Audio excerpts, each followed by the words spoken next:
Zero Foxtrot does not profess to share or promote the opinions and beliefs expressed by show host or guests. The Stay Zero podcast was created to provide a platform for servicemen and women to share their stories. Due to the nature of this podcast, sensitive topics will arise. Conversations about combat, PTSD, drug use, and other such subjects will occur. Viewer discretion is advised.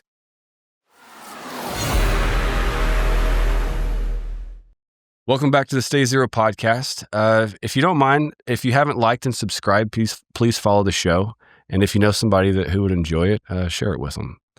I have Cheeny with me here today. Cheeny is a former SERE instructor with the Air Force and has done, I think, 4 Naked and Afraid challenges now. 4 Naked and Afraids now officially. And just an all-around fucking badass. Harder than woodpecker lips. But anyway, thanks for coming in today. Yeah, man. Thanks for bringing me down. Awesome. Yeah. Let's start with sort of your journey through like childhood. What made you make that decision to join the military? What was your childhood like? So for me, I always wanted to be in the military. Okay. I think when I was like 8 years old, I had watched a special on Discovery Channel about the Marine Corps. Uh-oh. And yeah, and that's when I knew I was like, I'm going to be in the military. And I wanted to be a Marine. And my cousin, he was gung-ho too. We were going to do it together. Nice. And life changes. We get in high school. He chooses a different path. But I still was like, I'm going to be in the military. I did, I was going to do the delayed entry program, all that stuff. But my parents wouldn't sign the papers for me. They said, you get no Marine Corps, no Army. They're like, you're either joining the Navy or the Air Force. Yeah. What was the reason? Do you remember? They just didn't. They wanted me to have a better life. Yeah. They didn't want me to have that grunt life, and I wanted it because it's so They loved you. so romanticized. They did. They did. And for me, I was like, I'm not joining the Navy. Yeah. So I went into the Air Force, and SERE wasn't my first choice.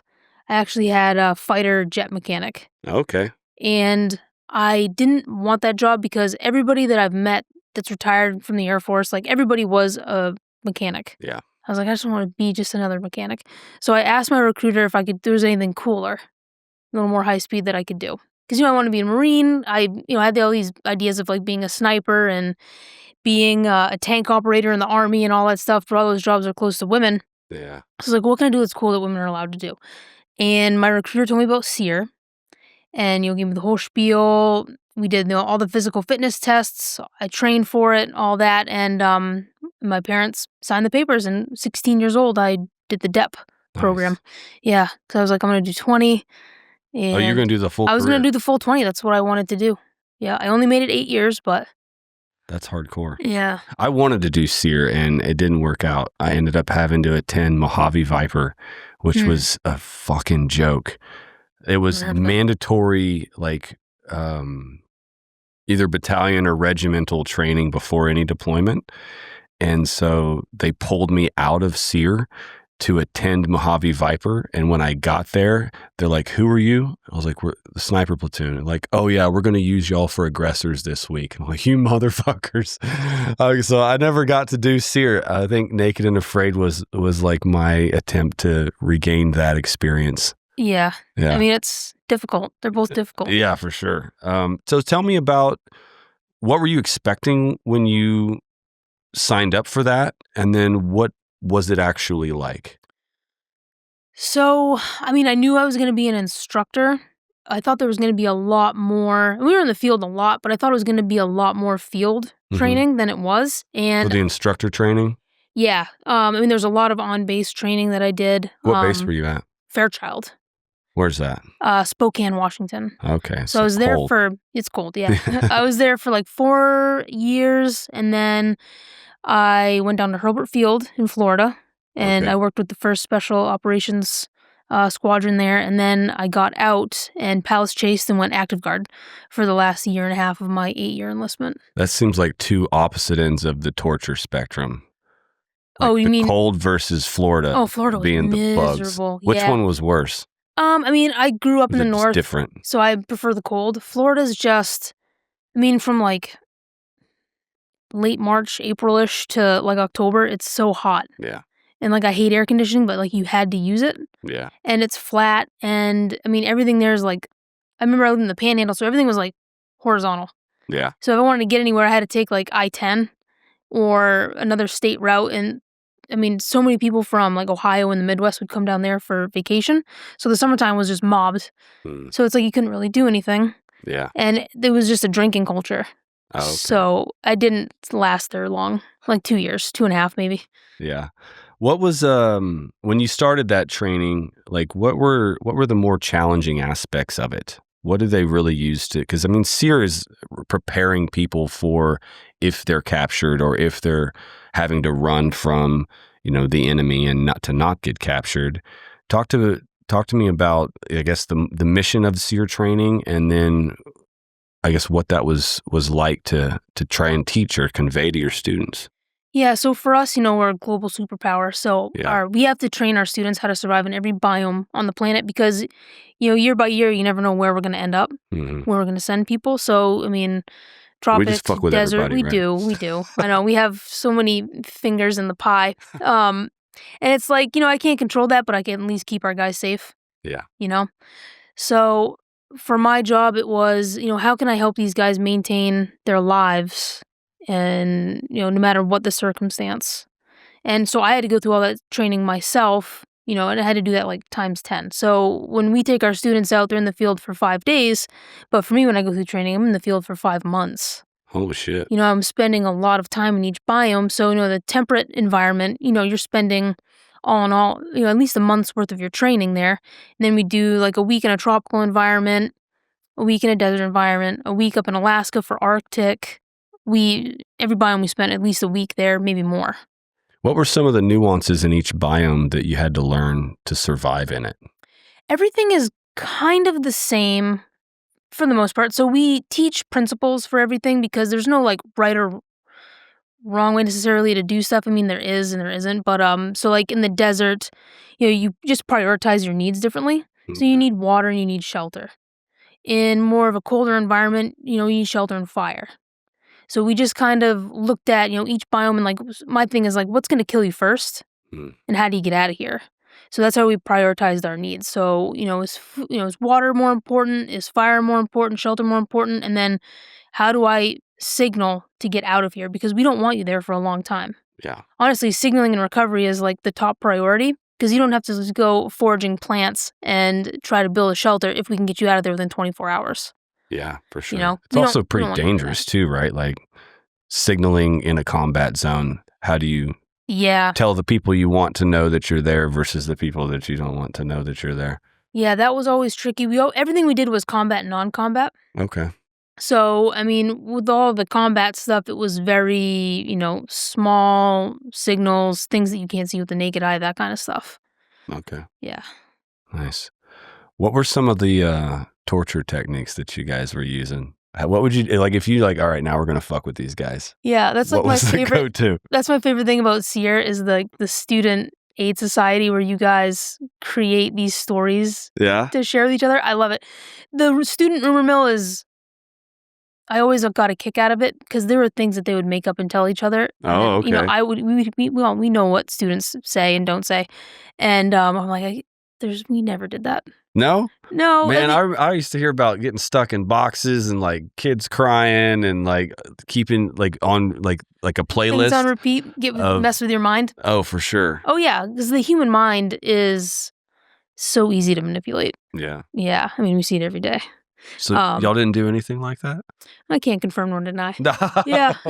Shit. It's yeah, I mean I haven't been in that scene for it's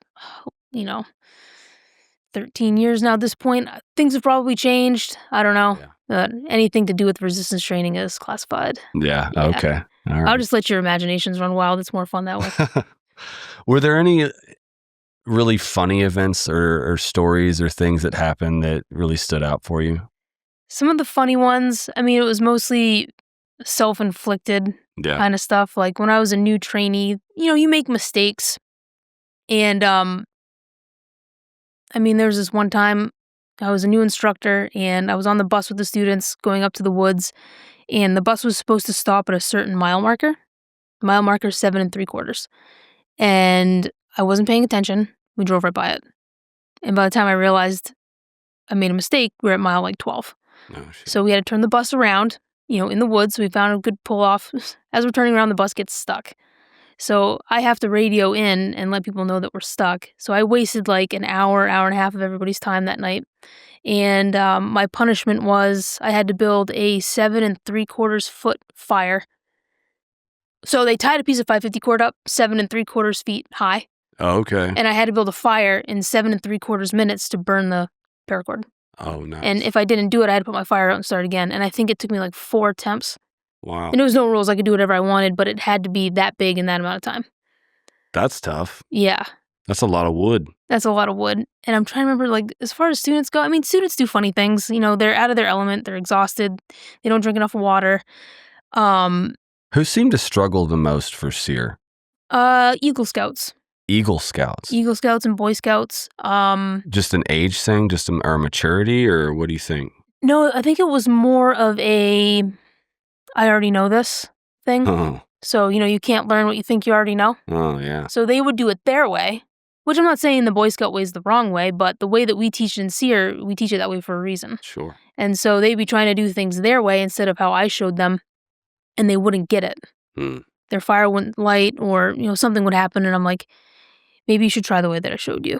Yeah. Those were the people that came in thinking that they didn't need to be there. Those were the ones. Just a check in the box. I already know this shit. Yeah, that guy. The egos. Yeah. Yep. They worked themselves out. Were there a lot of women that came through? As far as students? Students or instructors? So for instructors, they started letting women in like 1974-ish, I think. Through SERE? Through SERE, yeah. And I think I was the 14th one to make it. Oh, nice. And by now, I think there's been at least 20. I'm a little out of the loop, but it's always been open to women, always. The hard thing for us is just the physical standard, because what I've noticed, it's the pull-ups that get women, because we have to do 10. Okay. And that's a lot for most people. Yeah. And like we have to carry a rucksack, and it is heavy. In training, it's 65 pounds. In the field, it can be up to 90 pounds with all your gear. How those how those packs go. And it is very difficult. And I almost washed out because of the heavy pack. It was a lot for me to carry. Yeah. But I was able to do it. The standards are the same across the board for everybody. And there's a lot of men that don't make it either. Sure. Statistically, like very few women want to be in SERE anyway. So we only have so many that come in anyway, and then only so many make it. It's always been open. Yeah. But yeah, that was the hardest part. You mentioned that you'd been recycled during training. Yeah, I did. I got recycled. So with SERE, you go through a selection process before you go to tech school, because the tech school is very expensive. Oh. And they can only do so many people per year. So in San Antonio, Texas, once you finish basic training, you go to the Medina Annex and you do a 2-week selection course, which is mostly just physical. There's some mental stuff too, like you have to do some practice teaching. They do a lot of sleep deprivation, task saturation, and they just put you under a heavy load for 2 weeks. I hate the sleep deprivation. That shit's miserable. You get loopy and it's just... feel drunk. Oh, you do. You do. You really do. And you make a lot of mistakes, but they do that. And for me, it was a lot. I just came out of high school. I was 120 pounds. I'm roughly still that now, but... to carry a 65-pound pack and to do the 4-mile ruck march in an hour, that's a tall order for somebody that's, 5'3", 120 pounds. It's half my body weight, if not more.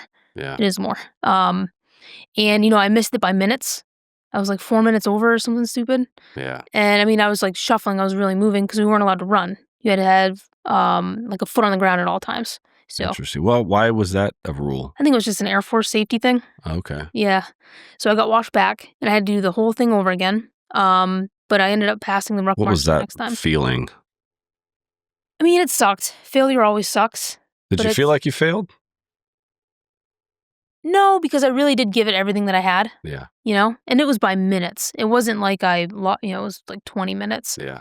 And, failure is the best teacher. And that's when I knew I was like, no, I really want to do this. What was the alternative if you had washed out? So for a lot of people, when they get washed out of SERE, pararescue, combat control, they usually end up going to military police. And nobody really wants to go there. Yeah. And I knew I didn't want to go there. So, and yeah, it's like we have a joke. It's like we call it the big Air Force. Because you have like the little Air Force, which is like the specialized groups with SERE, pararescue, the smaller like kind of team mentality. The big Air Force is just Corporate. Thank you. Yeah, that's a great way to put it. And Costco and Cammy's. Yeah, exactly. And I didn't want to go there. And I was like, I know I can do this. I know where I've messed up, and I got this. So I went back. I made it by a couple of minutes, and then I was off to my tech school. Nice. Yeah. What was the tech school like? What were you learning there? So for the tech school, that's where we do all the biomes. Oh, okay. For survival training. So you spend like a month in each different environment or something? Roughly, yeah, because we do temperate, tropical, coastal, open ocean, desert. Open ocean? Yeah, so we go on a life raft in the ocean for a couple of days, yeah. You don't want to be stranded at sea, folks. Yeah. It's not great. Which was the most difficult to manage? For the biomes? Yeah. Tropical. Okay. Without a doubt, because why is that? The rain. Where'd you go? We went to the Forks, Washington. So we do all of our training in Washington State because it has all the biomes. Oh, okay. Yep. Interesting. Yep. Yeah, the rain, the mud, constantly being wet. It's so hard to light a fire. It's just hard to do everything when everything's soaked. And it's fucking miserable. Because you did your episode in the tropics, right? Yeah, I was in Colombia. Yeah. And surprisingly, it didn't rain that much. My first 4 days, because it rained for like 10 hours on day 3, and that was when I lost my fire. And then it rained again the next night. But after that, it didn't I saw a lot of storms. Like you see them and hear them, you're like, oh, fuck. Here we go. Yeah. But they most of the time didn't come back through. I got pretty lucky. Yeah, I'd say. Where have all your challenges been? So they've all been in South Africa, with the okay. exception of Last One Standing Season 3, which we filmed in Australia. That's cool. I know. I'm surprised they were able to do that. I know they've had issues filming over there because of there's a lot of red tape. They require you to hire local crew, which I guess is a challenge I assume they'd want to use the crew that they'd already been using, people that were trained and knew. You would think it would help things run more smoothly. I mean, I loved the Australian crew that was helping us. I mean, it was a lot of the same crew. Okay. That I've had, throughout the whole thing. I've had the same cameraman. Oh, maybe they were able to work around that then. Yeah, I think they were, but there were still some Australian people that were helping us out with a lot of the logistical stuff. Who was your cameraman? Chris Myers. Okay. Yeah. I had Kip. Kip was out there. He was an excellent human being. Yeah. Fucking awesome guy. Yeah, he was my camera guy for a lot of season 3. Okay. Yeah, Kip was great. Nice. Yeah. Nice. So your tech school is hitting each environment It's hitting each environment, and then you also have 2 teaching blocks. Okay. There's a week-long one at the beginning and a week-long one at the end. And the week-long one Are you teaching or are you learning? You're learning to teach. Okay. So it's a lot of practice teaching. So I think the first one, it's like everything that we teach on base. And then the second one, which they called integrated, I don't know why, but it was everything in the field. So we would go out and teach shelter, fire, land navigation. It was like a mini, it was like a day where you teach like kind of the basics of what you would teach in a week. So you do 1 shelter, 1 fire, land nav, sustenance, signaling and recovery. It was like a bare bones day. Because normally we teach like 2 different fires, 2 different shelters, multiple ways to get food and water, multiple ways to signal, but that takes, 4 days out in the field. Yeah. So this is just a condensed version to see if you can do it. What were the techniques or strategies you used in the open ocean? For survival? Yeah. Ooh, Seems very tool dependent. It really is, if because you can't purify water, you ain't building a fire. You're definitely not building a fire. And that's why we put our guys in different, what do they call them? The different wetsuits or dry suits, excuse me. I can't remember what the military term for them is. Okay. Like a stallion suit, Mustang suit. A lot of if they're flying over water, they're going to have that suit on in case they go in.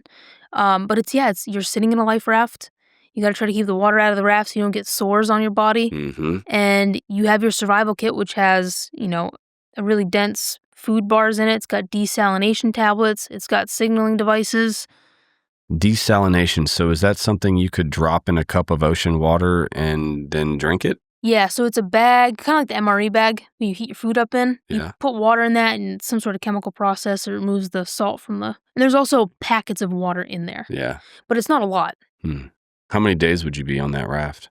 Like in training or in real life? Well, I mean, real life, I guess, would be. I guess it depends on what you Yeah. find you. How fucked are you? Yeah, in training, it was. Trying to remember. I know we were definitely out there for a full day, maybe 2 days. We didn't overnight, I don't think, but we did. Yeah, I think we did a full day in a life raft, like a huge 20-man raft. All of us piled into it. How many people? 20. Oh shit! It's not built for 20. Yeah. It's like sardine can. It's like 10 comfortably, 20 unfortunately. Yeah. And then we did landfall navigation, which was terrifying. So they dropped us off. The Coast Guard helped us out. We were in these Coast Guard cutters, they're smaller boats. And they threw us over the side with a one-man life raft. And we had to paddle into shore and go through the break. And the waves were huge. I mean, we're off the coast of Oregon for this. Nice. And I remember just getting to the zone where you just get pummeled. And I was just getting trashed by the waves and I was like, I thought I was going to drown. I'm like, this is the dumbest shit ever. I was just like, because I almost drowned in high school. So for me, I was like panicking. But I finally got to shore and I was like, I never want to fucking do that again. Yeah. It's like, that's how you come into shore if you need to. Yeah. Yeah. It was just like, we have this old survival textbook in SERE, the 64-4. It's like 2 inches thick. And it's a lot of like Vietnam era stuff, but we're still teaching it. And I mean, a lot of stuff in there is like, it's fun and it's cool, but it's like, some of it's not really practical. Not practical, yeah. But we're still doing it. And that was one of the things was like landfall navigation. So how do you get through the break without getting fucked up? I don't know. You don't know you got fucked up. You just do. And like, you can try to time it just right, but I mean, my arm, they're like 2 foot long. I got these tiny little hands. I'm like, I'm not paddling as good as like somebody, 6'5" with big bear paws would be. Just like, I read a book, it was a long time ago. One of my goals is to sail around the world. That's a good goal. It's like a life goal. And it was I think it's called The Last Voyage of the Lucette. And it's a family in like the 40s, I believe, that sold all their shit and were sailing around the world. And a pod of killer whales attacks their boat and rams it, and they end up spending 76 days as a family in a life raft. Oh my God. They have a raft, and then they have their wooden dinghy behind them, and the raft inevitably disintegrates, and then the whole family is in this little wooden dinghy for almost 3 months in the middle of the Pacific.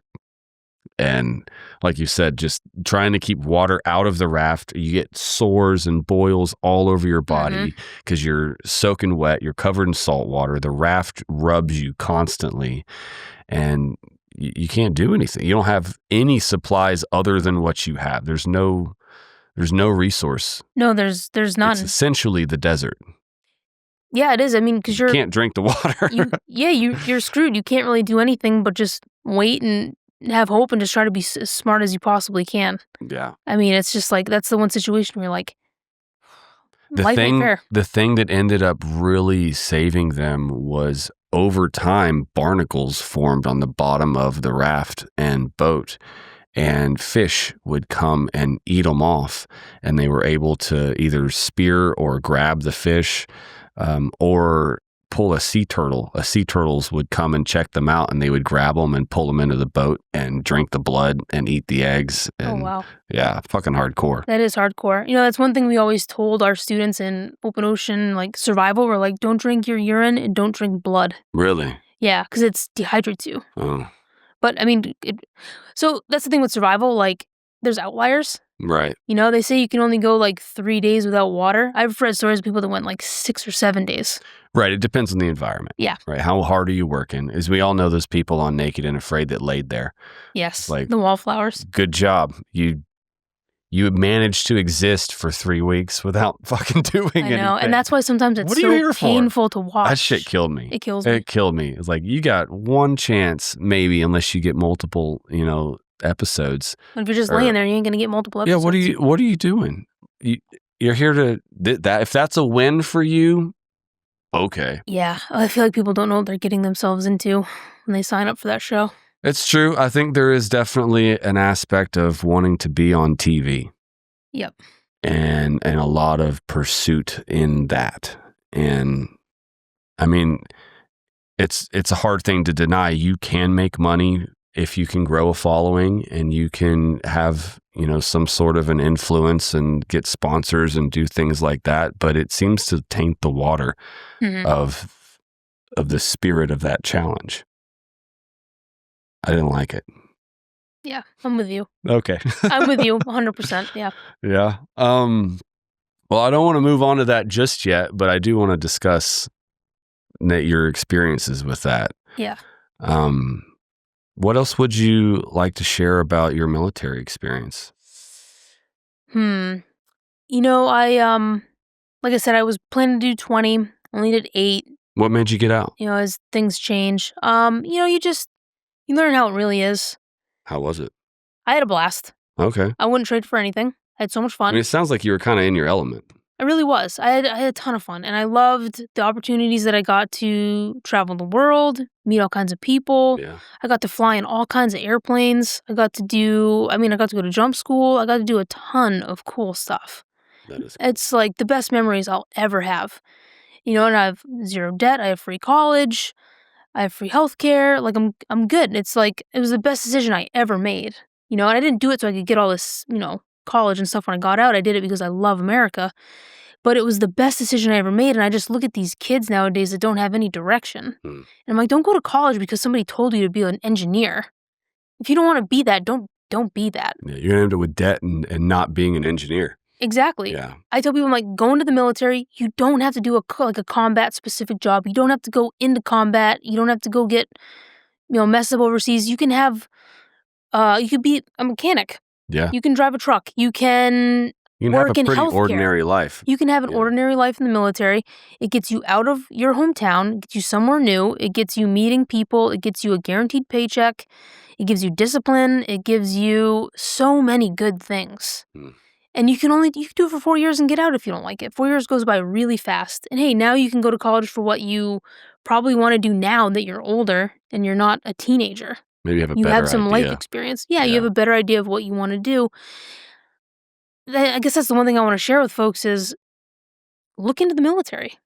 You don't have to be in the Marine Corps or the Army. You can be in the Coast Guard. You can be in the Navy. You can be whatever you want to be. And it was the best experience ever. And it's like, we're so lucky to live here. And it's because there are people every day that wake up and keep the wolves out. If you want to keep living a badass life in America, like somebody has to stand up for it. So like we need these people. So like go in and give back because we have a great life here. We've been given so I like much. Your perspective. I do. And you're right. There's a ton of options. You don't have to grunt it out in the Marine Corps, hating your life. You could be a dental assistant. Yeah. You can get into... and then there's actually, there's a ton of jobs that have more application when you get out. That was the biggest problem that I had, and a lot of the guys that I served with had, was there was a war. We just wanted to go fight the war. But then it's like, so what? Now what? Dude, fuck am I going to do now? I'm like, be a cop? Yeah. I don't want to do that. Yeah. And so it just, I couldn't. You've got to plan for after, and I didn't have one. No, I didn't really either. I was going to hike the Appalachian Trail and then go figure it out. And really? Yeah. Nice. I had that dream for a while too. There's a couple of books. I forget the book. Oh, I don't know if you've read any books, but it's probably the same one. If you have, I don't know if there's too many of them, but I'm blanking on the names. I haven't read too many of the Appalachian Trail books. It seems like an awesome adventure though. It's great. It's from what, Georgia all the way up to New York or Maine? Yeah, all the way to Maine. Yep. Okay. And it's like 2,300 miles or 1,800 miles? No, I think it's... I feel like Pacific Coast Trail. Pacific Coast Trail is like 27. I think the AT is like 2,100. Yeah. I know it's less than the Pacific. Yes. For sure. Yeah. I want to say it's still around a kick 21. in the dick though. Like it's a real... It's hard because when you think out west, you have a lot of switchbacks and more big open country, and the Appalachian Trail is like condensed New England, rocky granite. Like I did the New England section. I haven't done the whole thing, but I went from Maine down to Connecticut. The hardest. It took me 7 weeks. Maine took me a month. It was the hardest month of my life. What was your daily progress? Starting off, I think I only did like around 10 miles a day. I worked up to about 20.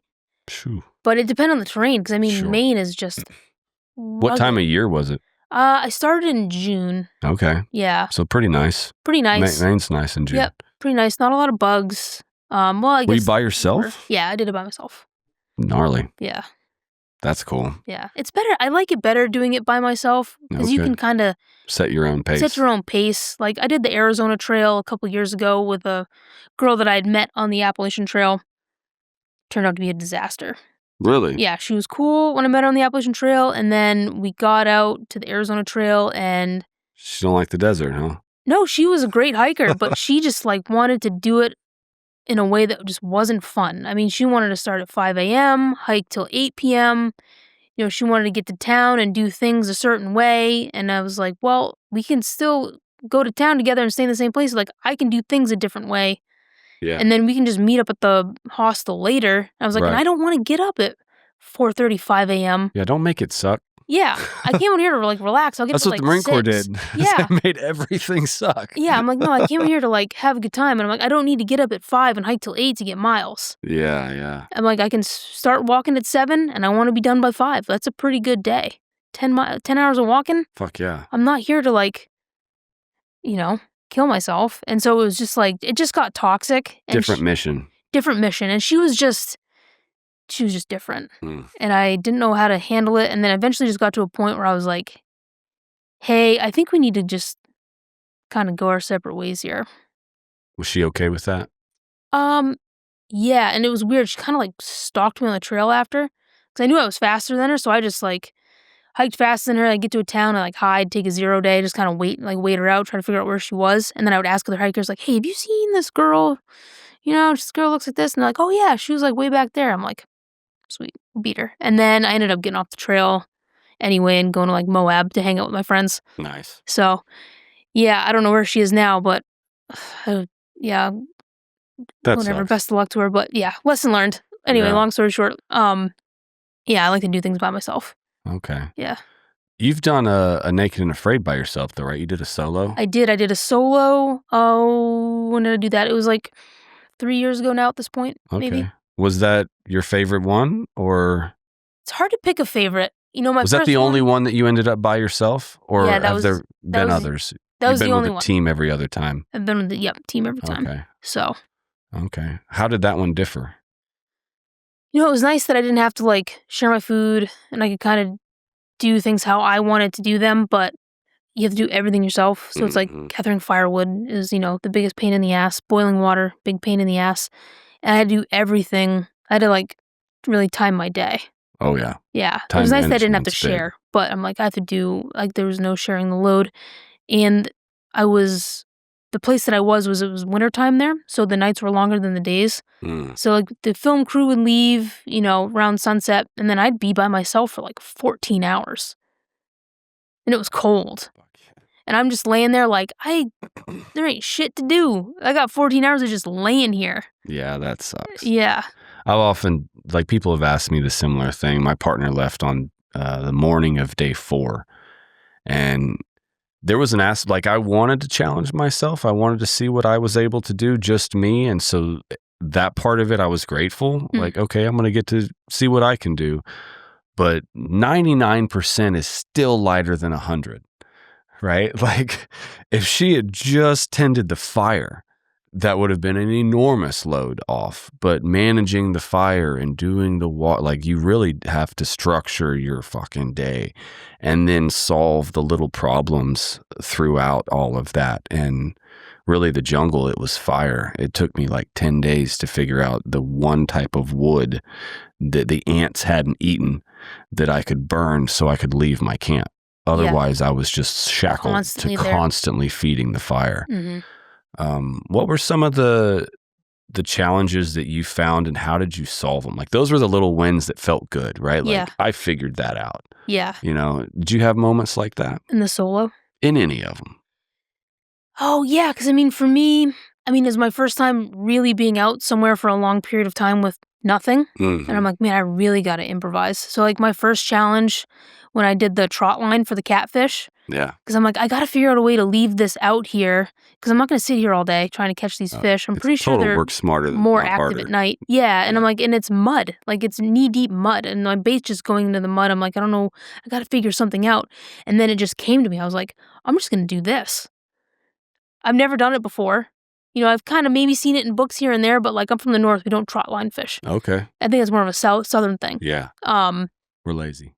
Well, I mean, you gotta work smarter, not harder, right? Yeah. Fishing. Passive fishing all the way. And poof, the idea just came to me. I did it, and I caught like 3 catfish, and I'm like, this is amazing. And then in my solo, I needed shoes because there were these tiny, like needle-like thorns out there because it's grassland. Yeah. I'm like, I gotta do something because I cannot cover any ground. I'm like walking on razor blades out here.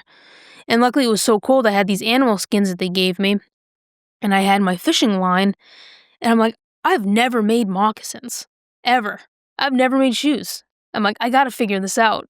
Otherwise I can't really do shit here. Yeah. And it took me like 2 or 3 days to make these shoes, but I figured it out. I still have them. Nice. They've held up really well. Nice. It's just little things like these little aha moments of like, wow, okay, that's how you're gonna do it. And like on my solo with the catfish, and the water was very cold, so the fish weren't moving. And so I could dangle bait in front of them all day, not gonna do anything, and they're massive. And I tried to spear them. They were so big and their skin was so thick. I couldn't push hard enough without it flailing and freaking out. So I'd just be chasing this thing around the pool, and I realized they had this handle under their chin. Like when you go under and you grab them by the face, they have this like pocket under their chin, and it's like you can put your fingers in there perfectly and Nice. pull them up It's like a handle. noodling. Yeah. I'm like, oh, this fish has a handle. Cool. I just grabbed them and pulled them out. I'm sure there's other ones. I can't think of them right now, but it's just, you really just have to look at everything and go, I gotta MacGyver this. Totally. I'm like, what could maybe kind of work here? That was the most frustrating and fun part of it. It really is. Once I solve it, it became fun.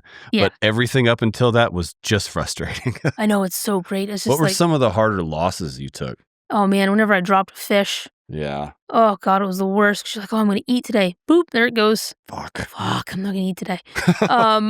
Talk about a high and low at the same time. Dude, big time. Or like when you realized that, one time I got bit by a centipede. Or it was either a centipede or a scorpion. I don't know. I couldn't find it. I didn't know what it was, but something got me in the ribs one night because I was sleeping on grass. I'm like, oh, these things, they like the heat from the fire. And once you learn that, you're like, oh, and then you can't sleep. Yeah. So it's like those little things. Like, I don't know when there's going to be something crawling up in where I don't want it to go. Yeah. I don't know.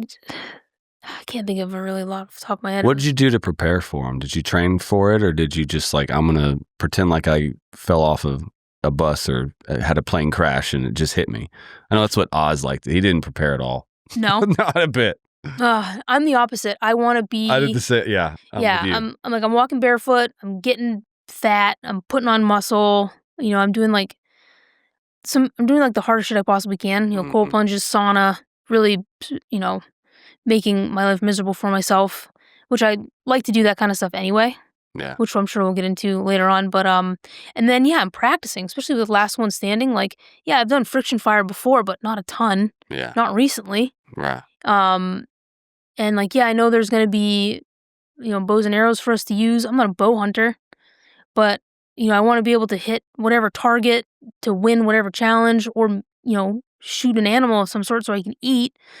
So a lot of this stuff, like, it was a SERE Specialist, but we're gear-oriented. We're not primitive survivalists. And I'm a house painter in my regular life. Like, this isn't my life. I don't have like a cult survival following on social media, nor do I want one. But I'm like, okay, I understand how to do these things, and I just want to practice, get it right a couple of times. Because when I go out there, I don't look like an ass. It's like I didn't fly halfway around the world to come out here to do this, to fail and go home, And like, it's good to learn a new challenge and a new skill and like broaden your horizons. And like when you get a friction fire, like that's such a good win. Yeah, it is. It's hard to do. It is. It really is. What were the differences specifically with, I've never watched a Last One Standing episode or a season of that yet. And so, I mean, a typical challenge is almost just a personal challenge. Can you complete this? Yep. What were the differences for a last one standing? That was more of an actual competition amongst the cast, right? It was, yeah. So, because I was on season 1 and season 3, which Is there a night and day timeline for difference. it? For like people dropping off, or do people have to quit? Or It's is a it l- like you failed the challenge, now you're out? it's a little bit of both. So there's always going to be people that choose to leave. I mean, I chose to leave on season 1. Okay. There's med taps. There's, you fail the challenge, you come in last, you're out. Okay. There's multiple different ways that you Okay. could be pulled. I feel like there was a time that I had talked with you and you're like, I Yeah. don't even want to talk about Naked Afraid. Fuck off. Like, I'm sick of Yep. everybody. And that was because I keep getting the same couple of questions asked me repeatedly all the time. And it's like, how much money do you make? Were you afraid? Wow, what's it like being naked? It's just like the dumb questions, the shallow questions where I'm like, are you seriously asking me that right now? Yeah, it gets old. It gets old. And, I live in a place where there are people that care a little too much about keeping up with the Joneses. They care too much about money and, how they look, how the world perceives them. So they ask me a lot of vain questions. Like, that was like Naked Afraid is one of the most like profound experiences of my life. It's like a spiritual experience. Spiritual experience. Yeah. And people look at me like I'm crazy. I'm like, they don't really pay. Like, it's a personal challenge. Can you pull this off? yeah, and when you do, you're like, oh my God, this was amazing. That's why I think most people want to do it again.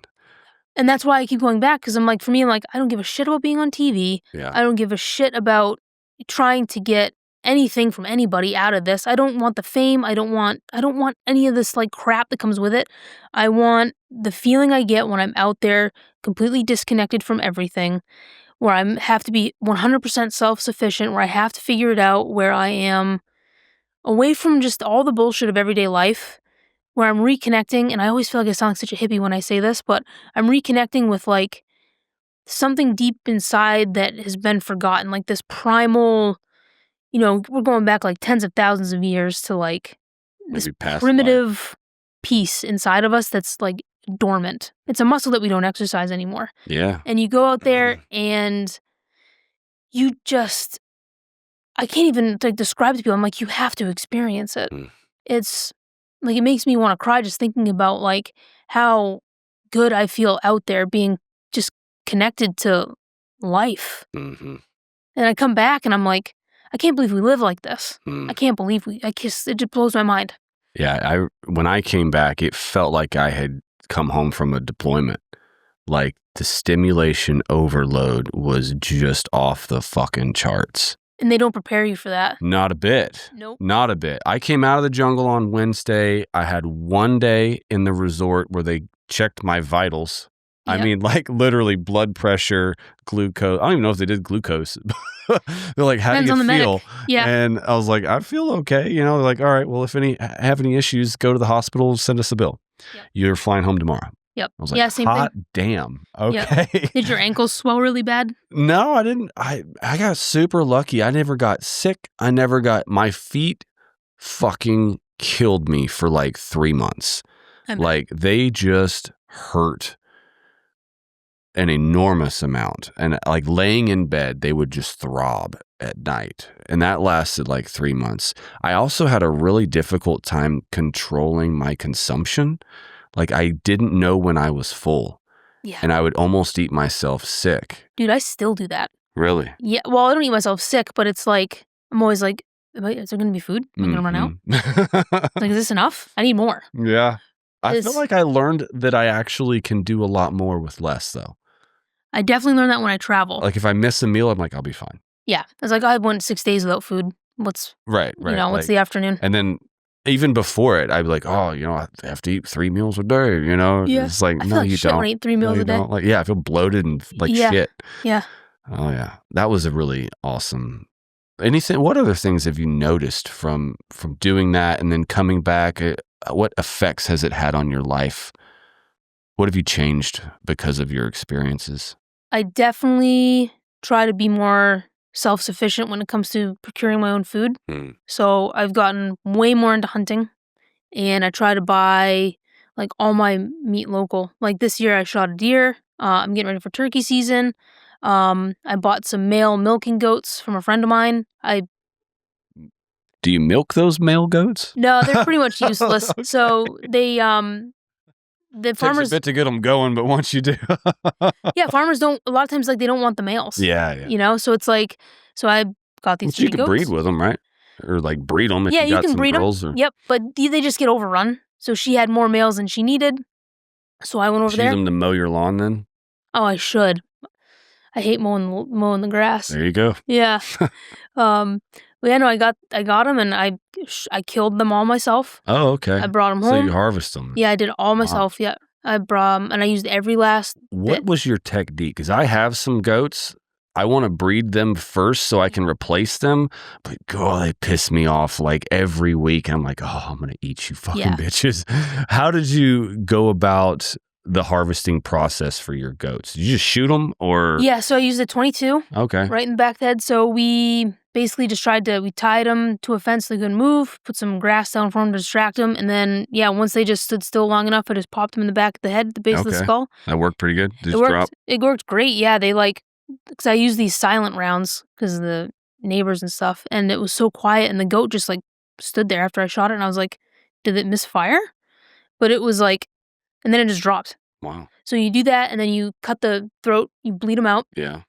and then you wait for all the, for them to stop moving, and then you can hang them for a couple days if you want to. I did. Just to make sure they're more dead or? No, just kind of like get all the blood out, let them age. Yeah, make sure they're dead. Hang them feet first. Yeah. Okay.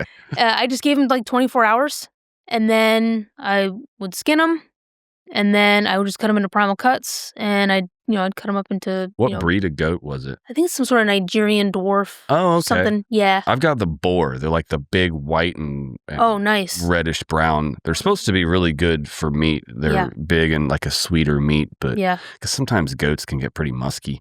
They can. I'm always really careful and that's why I try to age them and bleed them out as best I can. And then as I'm cutting them up, I always try to make sure I get all the lymph nodes out of everything and all the glands. It's such an important skill that like no one has anymore. Nobody knows how to do it. And it's like, how'd you learn? So I follow a lot of the meat eater stuff. Steve Rennell? Yeah. Yeah. So I've pretty much every book of his. I watch a lot of YouTube videos, and then I learned a lot in SERE because we had to process rabbits, chickens, all that stuff, and we would practice a big game skinning method on the rabbit. Okay. Because basically it's just a tiny deer. So I learned it from doing that, and I've always kind of helped family friends with their game whenever they'd get something. Yeah. Hunting season, I always take off because whether I get one or my friends get one, I process everybody's deer for them. Nice. Yeah, so I charge them a little bit less than what the butcher does, but I still charge them because it does take me quite a bit of time. And I skin them. I do the primal cuts. I just ask them what they want. What do you want for cuts? How much burger do you want? What do you want do you want pet food? Do you want to save the bones? What do you want? And I got a stainless steel table in the basement. I do it all in the basement. It looks like a murder scene. But yeah, I have ladders outside with body parts hanging off of it. That's so awesome. I just learned to do it myself, and my freezer is full with everything that I killed myself. It's it's a 13 cubic foot freezer. It's full. Everything there I killed and processed myself. That's super cool. And it's I want to eat meat. I want to eat good meat, and I want to save money. There's no cheaper way than doing it yourself. Yeah. And it takes a couple. Do you live in town or are you out in the country? So I'm technically in city limits, but I'm kind of tucked away. Okay. But where I'm at, I have the privacy to do a lot of this stuff without the neighbors seeing. So. Would they not like that? I don't think they would care. So my mom's my neighbor and she knows. I always text her. I'm like, hey, don't come over. And then I have some other neighbors that they're older or they're just inside. I've never seen them leave. Interesting. So I'm the odd man out in the neighborhood. Okay. What other things have you taken from your challenges to live your life with? Just to appreciate what I have. Water. I was going to say. Oh, I'm going to boil water, shower. Yeah, turning on the stove. Just the fact that I can go down the street and pick up, and go to the grocery store and just get onions or yogurt. It's like a new baseline for gratitude. It really is, because it makes you really realize, like, this is what it's like to have nothing. Mm-hmm. And, this is what life was like before we were industrialized. I did feel like it was a time travel experience. Yeah. Like, it's I like had Little House on the dropped Prairie. down to living in a cave again and being dirty and having nothing, like you said, just naked in the woods. Yeah. And really, like, people get hung up on the naked thing. I stopped noticing after day 2. I stopped noticing, like didn't before that. even register. Yep. And didn't care that my partner was naked. It's like if someone turned porn on in the living room, after like 2 hours, you quit watching it, or you should, right? Like, you're not, like, it just becomes background noise. Like, oh yeah, there's a boob, whatever. Yeah, and I mean, for me, my first challenge where I had to like get off the truck and get undressed, and there's like a couple of cameras looking at me, that was weird. Yeah. But then after that, I was like, I just kept telling myself, I'm like, I'm not the first person they filmed. Yeah. We're 12, 14 seasons deep at this point. Yeah. Nothing they had never seen before. Totally. And then when I started doing all the group ones, I'm like, all right, naked people. I went to basic training. Right. I've seen plenty of naked. Right. Yeah, it's what the audience seems to cue in on far more than the cast. Yeah. America has a weird relationship with nudity. Yeah. Yeah. Yeah. Most, the Victorian era is to blame. You think so? Why? That's what I've heard. Because they were just so prim and proper, and everything was like up to the neck. And a bunch of prudes. And I'm like, let's just be naked. It's fun. Like, I remember when I got to my first challenge, just like you, just overloaded with stimulus, and I just was like, stayed home. I just was naked in my house. Yeah. Was that how you kind of prepared? No. Being naked a lot? No, that was after. Before, I was like, well, I'm going to be naked, so. Did you tan? I did. Yeah, I was like, I just want a super white ass on TV. Right. Well, that and if I was going to a tropical place, it's like, I need a base tan or I'm going to get fucking fried. Right. Well, we've seen that happen to people where they go down hard day 1 over sunburn. Yeah. And it's little things like that. I was trying to, like, what else can I eliminate from going wrong? Like, I quit caffeine, nicotine, sugar, everything with a withdrawal response. 30 days out, I eliminated. Yeah. Which made it hard to continue to put on weight. Like, I actually lost 5 pounds before I went in trying to gain because of the diet restrictions and things. And then I spent like a week in the resort just waiting for an insert, which that sucked. We had to, like, I could leave my room for 2 hours and then I had to come back so that my partner could leave. We couldn't meet each other, right? And so it was just inconvenient. But and then I don't know if I've ever talked about this, but I got bored, right? And so every day they would come by and I would have to sign for my food. And once I realized, like, the opportunity in that, it took me 2 days of me, don't do it. Just fucking don't do it. Like, do the thing you're supposed to do. I don't have that in me, right? And so the guy comes and none of them spoke English, right? And he's like giving me my food. I was like, oh, and I pretended like the pen didn't work. And I was like, oh, hold on. And I went into the bathroom where I had a pen and I screenshotted the rosters of the hotel. And then I set my phone down and was like, oh, thank you. And then the search was on, right? I was going to find who my partner was. That's so smart. And so I was all of the Spanish names out, right? All of the English names that are male out, like, just looking for who my partner might be. And it totally fucking backfired on me because her name was not what she normally goes by, but they used her actual normal name. And so all of her Facebook social media accounts were not what her actual name was. And there was a woman who has her legit name that I'd have traded my knife for a shirt if she'd have worn it, right? Like, the woman I've found, and it was, and I'm taking screenshots and sending to my wife, and she's like, fucking good, right? Like, and I'm like, fuck me. I mean, massively overweight. Oh God. Just all of the things. And I was like, oh my God, whatever. But at least now I can prepare so I don't have a reaction right? Like that's what I was like, okay, it is what it is. It doesn't matter. This is who I've got to make this work. But had I not known this and I had seen that when I got out in the jungle, I might have responded on camera in a way that would have been really embarrassing later, or more for her, right? Because I don't want to do that. I don't want to embarrass her, but luckily I was wrong and it was fine. But yeah, 6 days I was fucking bored as shit. Yeah. Have you experienced that in some of the others? Like just kind of waiting for your insert and I've read a bunch of books and Yep. all I bring books and, watch. Are there some survival books that have stood out for you to read and to train with? I really like Steve Rinella's book on survival. I didn't know he had survival one. techniques. He does. I can't remember the exact title of it, but I'll have it's to look great. that one up. Okay. Yeah, it's great. What else do I have? I mean, I like all the Tom Brown books. I had all those growing up. That's how I learned. I was kind of self-taught before the military because I didn't have the internet back then. Right. We had dial-up. Totally. And I didn't know that people taught survival classes. I remember going to the library looking for like traps. I've always been fascinated with traps. Traps are cool. And I never could find a good trap book. I have yet to find a good one too. Like I bought the Trapper's Bible. Yeah. I've got that one. It's got good information. Okay. The it gives you pictures some are shitty. mechanics, right? Yeah. And you can kind of in your mind tweak it how you might want. Yep. For sure. There's some good ones in there, but most of the book is useless. Did you build any traps that were successful? No. Yeah, me either. In all of my life, They're so fucking hard. I've never. I mean, I almost got a squirrel one time. Yeah.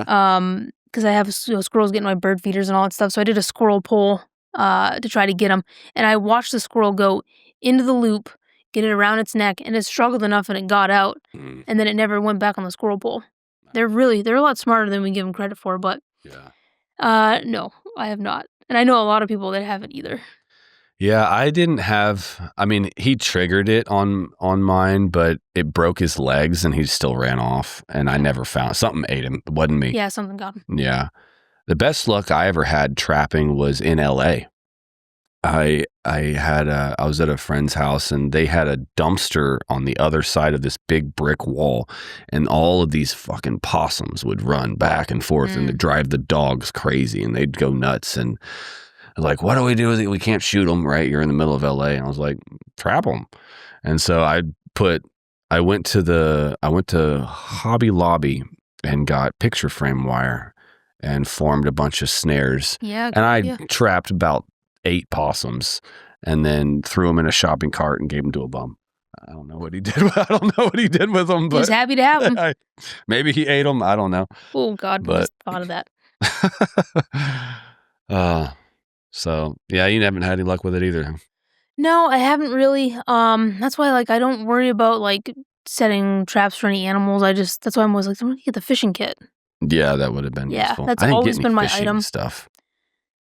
Oh, for your area, you had no fishing? I was using tree bark, strips of tree bark, and you know how they can sharpen a stick it almost looks like a thick toothpick to just kind of get caught. That was what I had. Yeah. And I tied like a grasshopper to it, and it didn't work at all.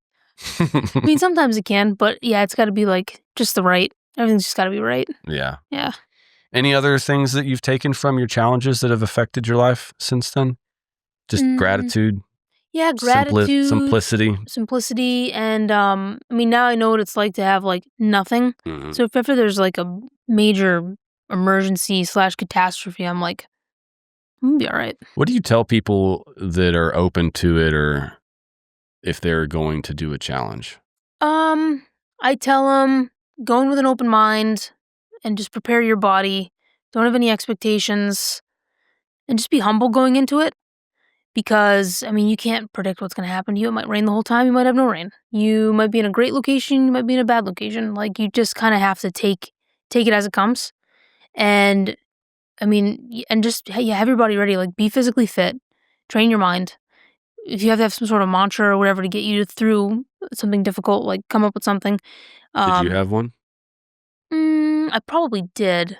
For me, it's when I was in SERE, when things sucked, I was like, this is going to be over soon. This will be over soon. This will be over soon. Before I know it, I'll be back wherever. Yeah. So that's kind of my thing. This isn't forever. I had one that I adopted in selection for the agency I was working for, where I don't know how you feel, but when I was I was roster number 1 with my last name starting with a B. There's nobody with an A. Yeah. Fuck. And so I didn't think much of it, but the instructor came by on day 1 and he's like, roster number 1, huh? That sucks. And I was like, why does that suck? He's like, oh, because you get to go first every time. Oh. Like, you've got to be shitting me. He's like, nope. You are expected to know these skills. And so we go in roster order every day. I was like, fuck me.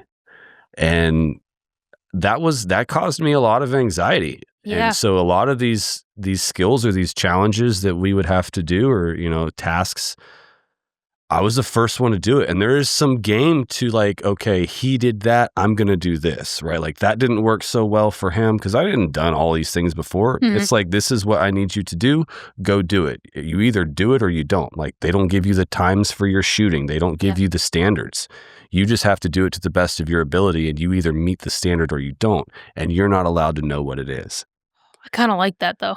It fucked with me quite a bit, right? And so, but it did create a really level playing field because no one could game it as far as we couldn't train for it, right? And so, I remember walking up and just thinking, I was, fucking nervous. It's like, God, this sucks balls. But challenge accepted. Yeah. Completely changed like my feeling in it and made me kind of take ownership of it. And for whatever reason, like it would just bring me peace. Like just accept the challenge. Do the best you can, accept the challenge, and whatever the fuck happens is what's happening. Like I can't do anything else, and me sitting here freaking out about it is not going to make me perform any better. Yeah.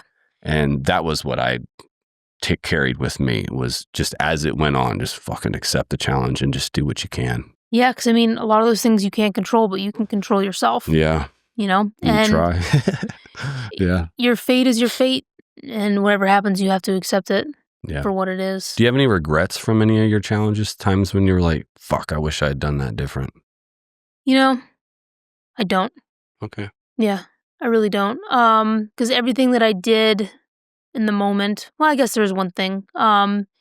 Season 1 of Last One Standing, there were times where I got frustrated and I let my emotions get the best of me, and I really wish I had handled those better. Because you could just tell, like, I have no poker face when I'm upset. What happened? Oh, so we got split into groups, and I'm in a group. It couldn't have been, you would think it was planned because it was like Matt, Waz, Dan, and Steven were one group. And then it was me, Jeff, Gary, and Sarah Bartell. Okay. Yeah. So. Not what you would have preferred? Not what I would have preferred. I don't want to say anything mean about anybody, but it's like some people are just lazy and not in their right minds, or difficult people to deal with, not very skilled in what they do. And I'm looking at them and I'm like, okay, I have to make the best of the situation. But I was angry. I was like, I'm on the B team here. Like, that sucks. And I should have made the better of it. And instead I was just like, I was frustrated with it, and I was like, oh, damn it.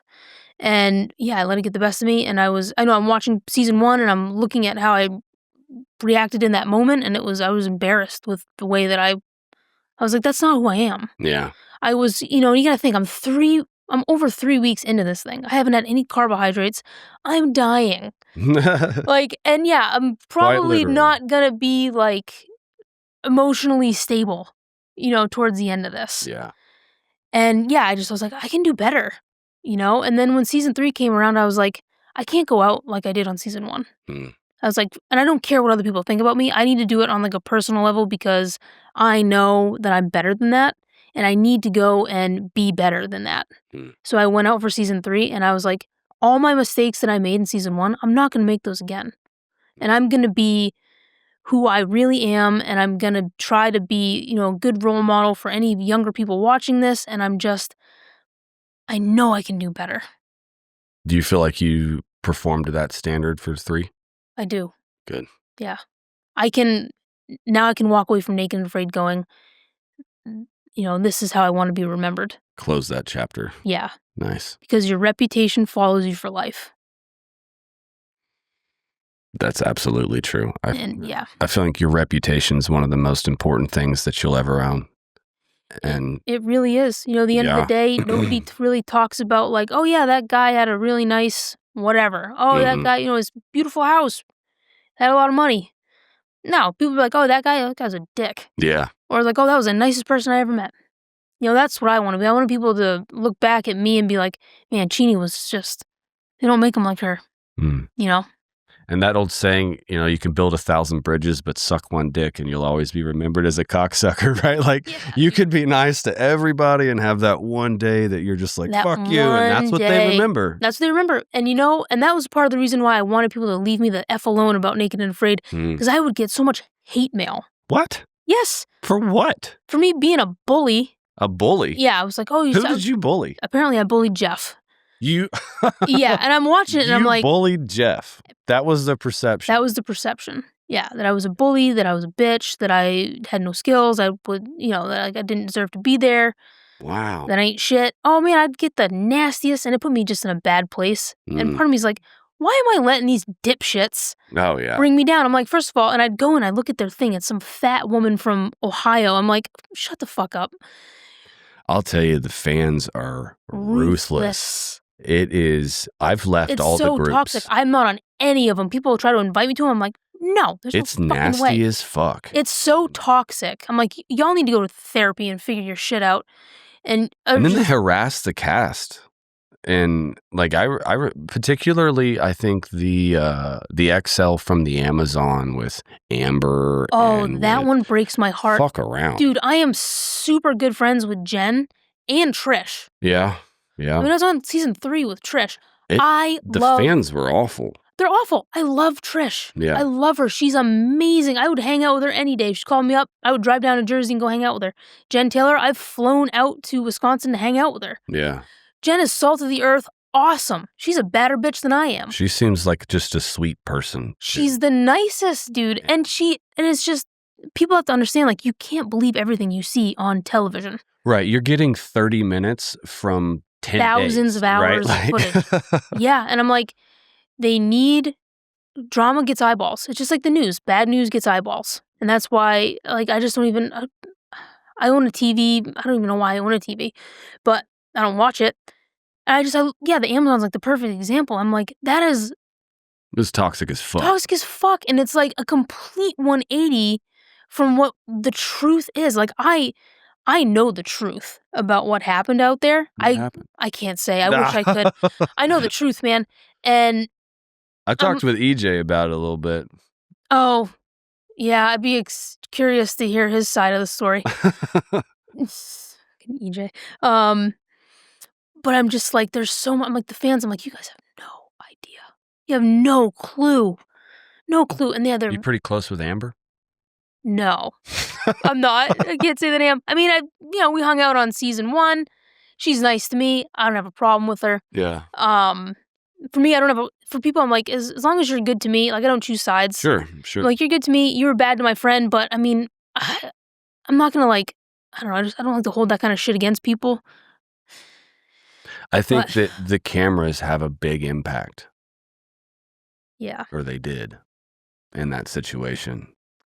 Yeah. I mean, anything can be taken out of context. Mm-hmm. Anything. And, I mean, like, the presence of them had an impact on the behavior of for some certain people, cast members. It does. For me, I always forget it's there. Yeah. You know? Which is crazy because it's like the biggest piece of equipment ever. I don't even think about it because I'm so focused on what I'm doing. Mm-hmm. But some people, they love it. Mm-hmm. And it's so gross sometimes to see how, because we'll be in camp, no cameras until, camera crew shows up. They flip. It's like they're a different see the person. change. You see the change. The camera comes out, they're different. I'm like, the fuck is this? Yeah. And then camera goes away, they're cool again. I'm like, oh, okay, I see. And I just, some people like this, like Naked and Afraid's their identity. Mm-hmm. Oh, I feel so sorry for them. Yeah, because they have to keep that alive, and so it's like feeding the drama, feeding the story, doing anything to boost. And then it's really social media, the the toxicity of that. Like whatever gets me likes, whatever gets me followers, whatever.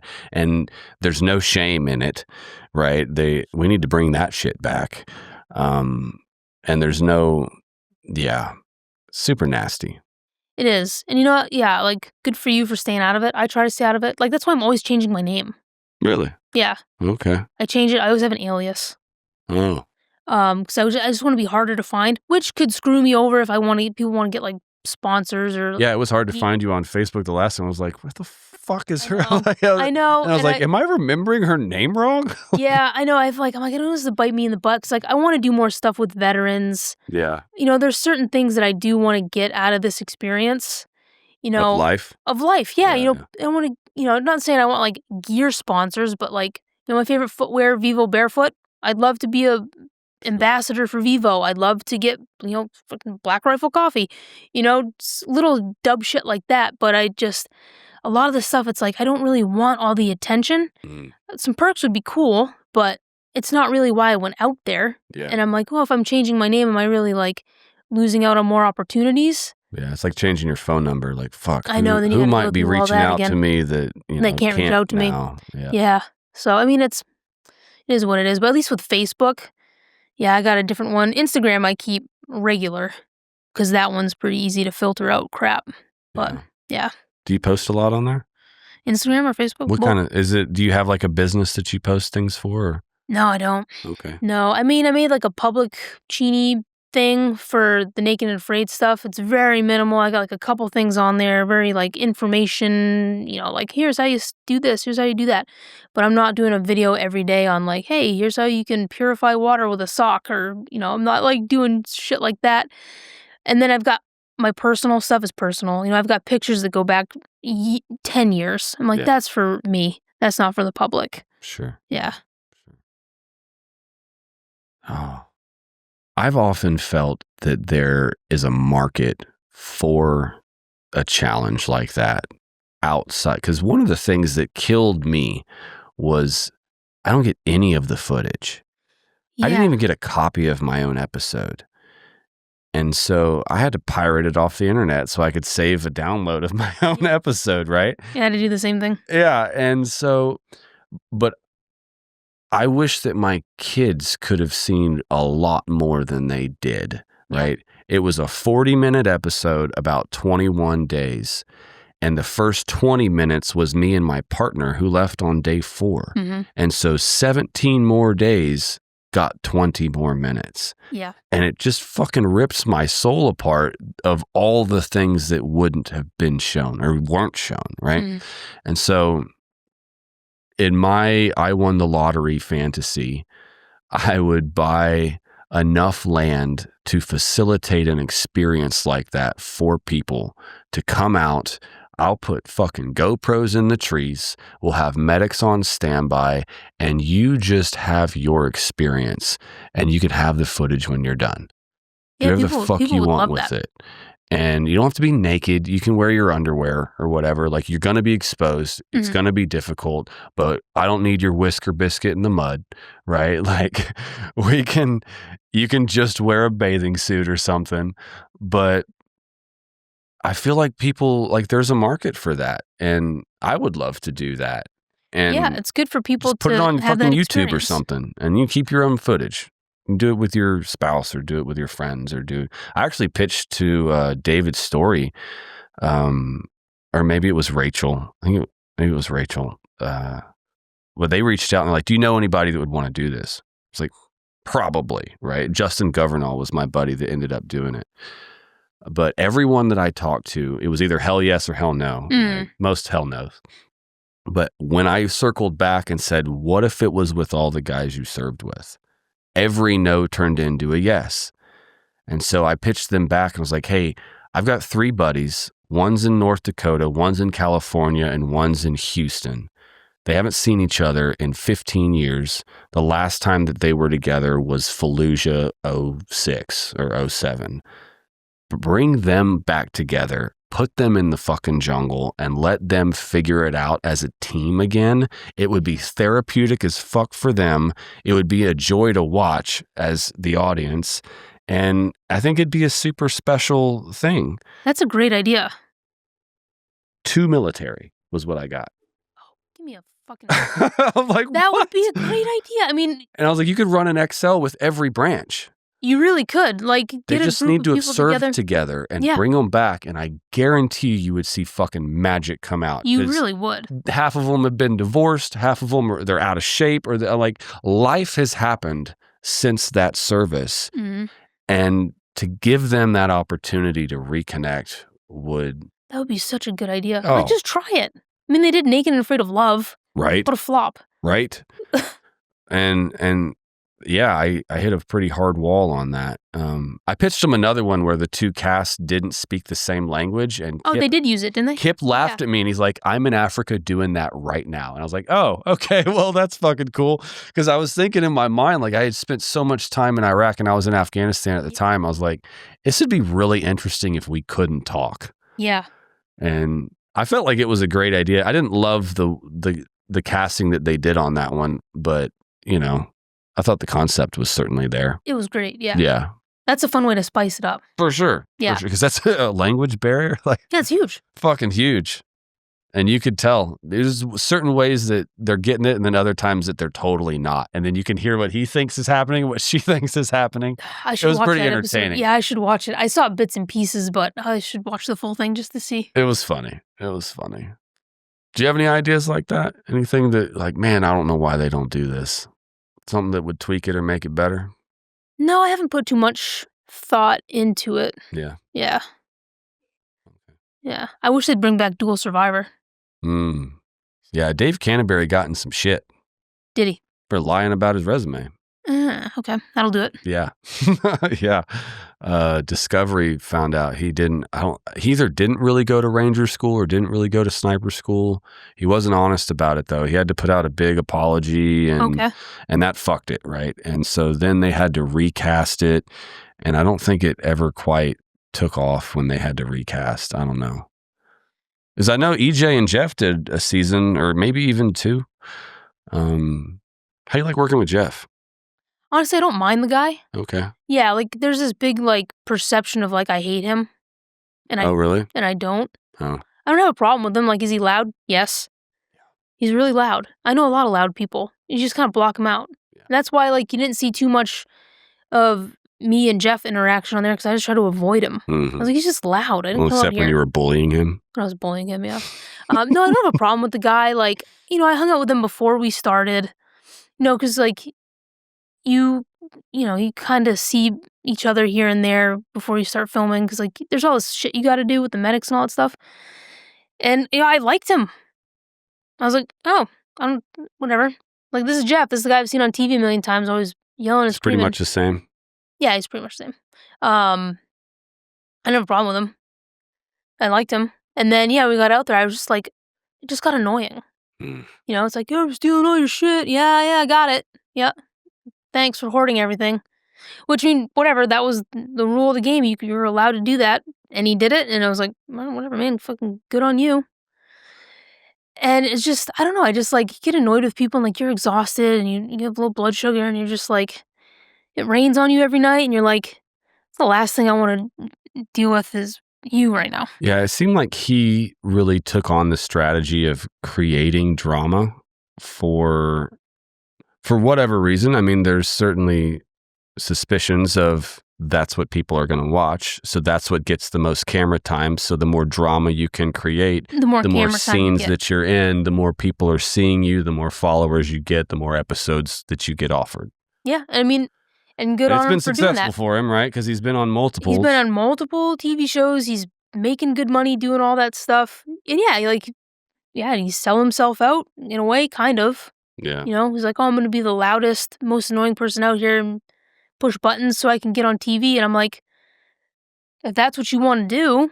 You ever watch Rick and Morty? I love Rick and Morty. You ever see that episode where he's like, your boos don't bother me. I see what you people cheer for. Is that the newer season that just came out? No, I think it was maybe season 3. Okay, I didn't watch much of season 3. I watched season 1 and 2 like multiple times. Great show. I'll have to watch yeah, like 3. they're booing him and he's like, your boos don't bother me. I see what you people cheer for. Yeah. Like, yeah. Yeah. So, It's yeah. it's painful to kind of watch that get rewarded. And that's TV, man. Yeah. And that's why true. like TV's not for me. Yeah. I'm just not that person. But yeah, just set the record clear. I don't have a problem with Jeff. Do I find him annoying? Yeah, a lot of people do. Yeah. But if I a lot of ran people into are him, annoying. a lot of people are annoying. If I ran into him somewhere, I'd sit and chat with him. If he, I don't have a problem with the guy. That's good. Yeah. So you are a house painter by trade now. Yep. But you are teaching some survival schools and things? Kind of, sort of. So I do a little bit here and there. So I was doing some knot tying classes for a little while, just quick and easy stuff at over the wintertime at mostly breweries. Just kind of get out of the house. Nooses on how to hang a goat. Yeah, nooses on hanging a goat. I did like 8 different knots. Just something fun just to get out. Winter in New England is rough.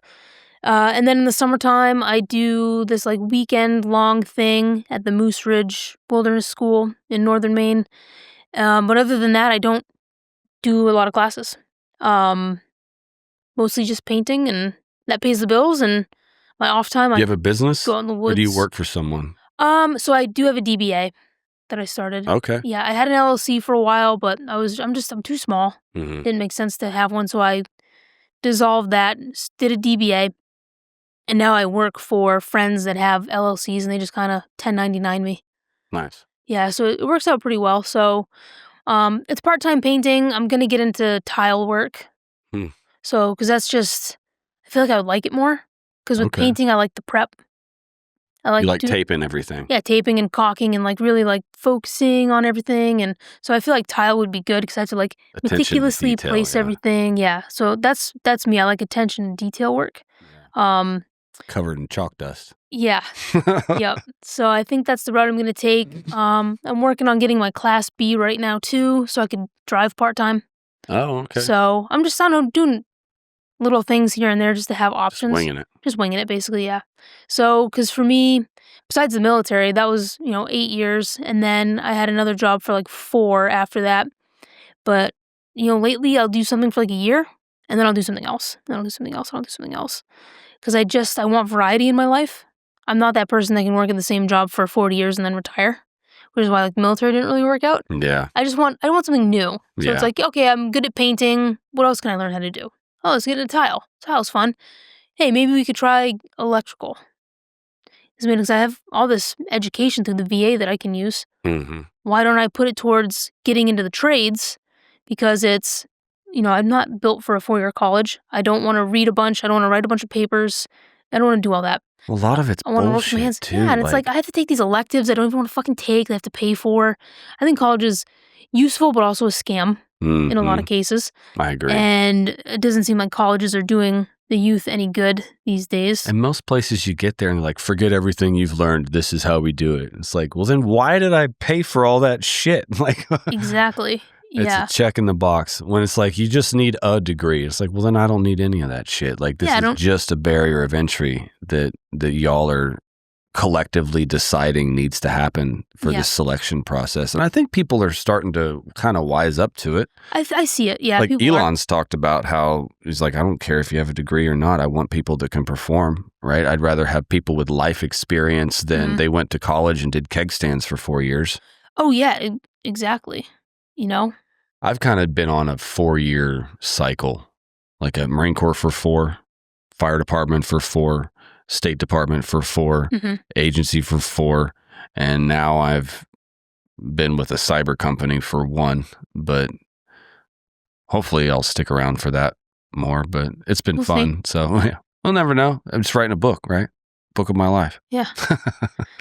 It's like anybody can look good on paper. We saw it with the military. People had, their performance reports, they had all 5s, or they had these awards that they got or whatever, and they weren't really that great. Oh, yeah. How many people come into your funeral? Yeah. There's a litmus test.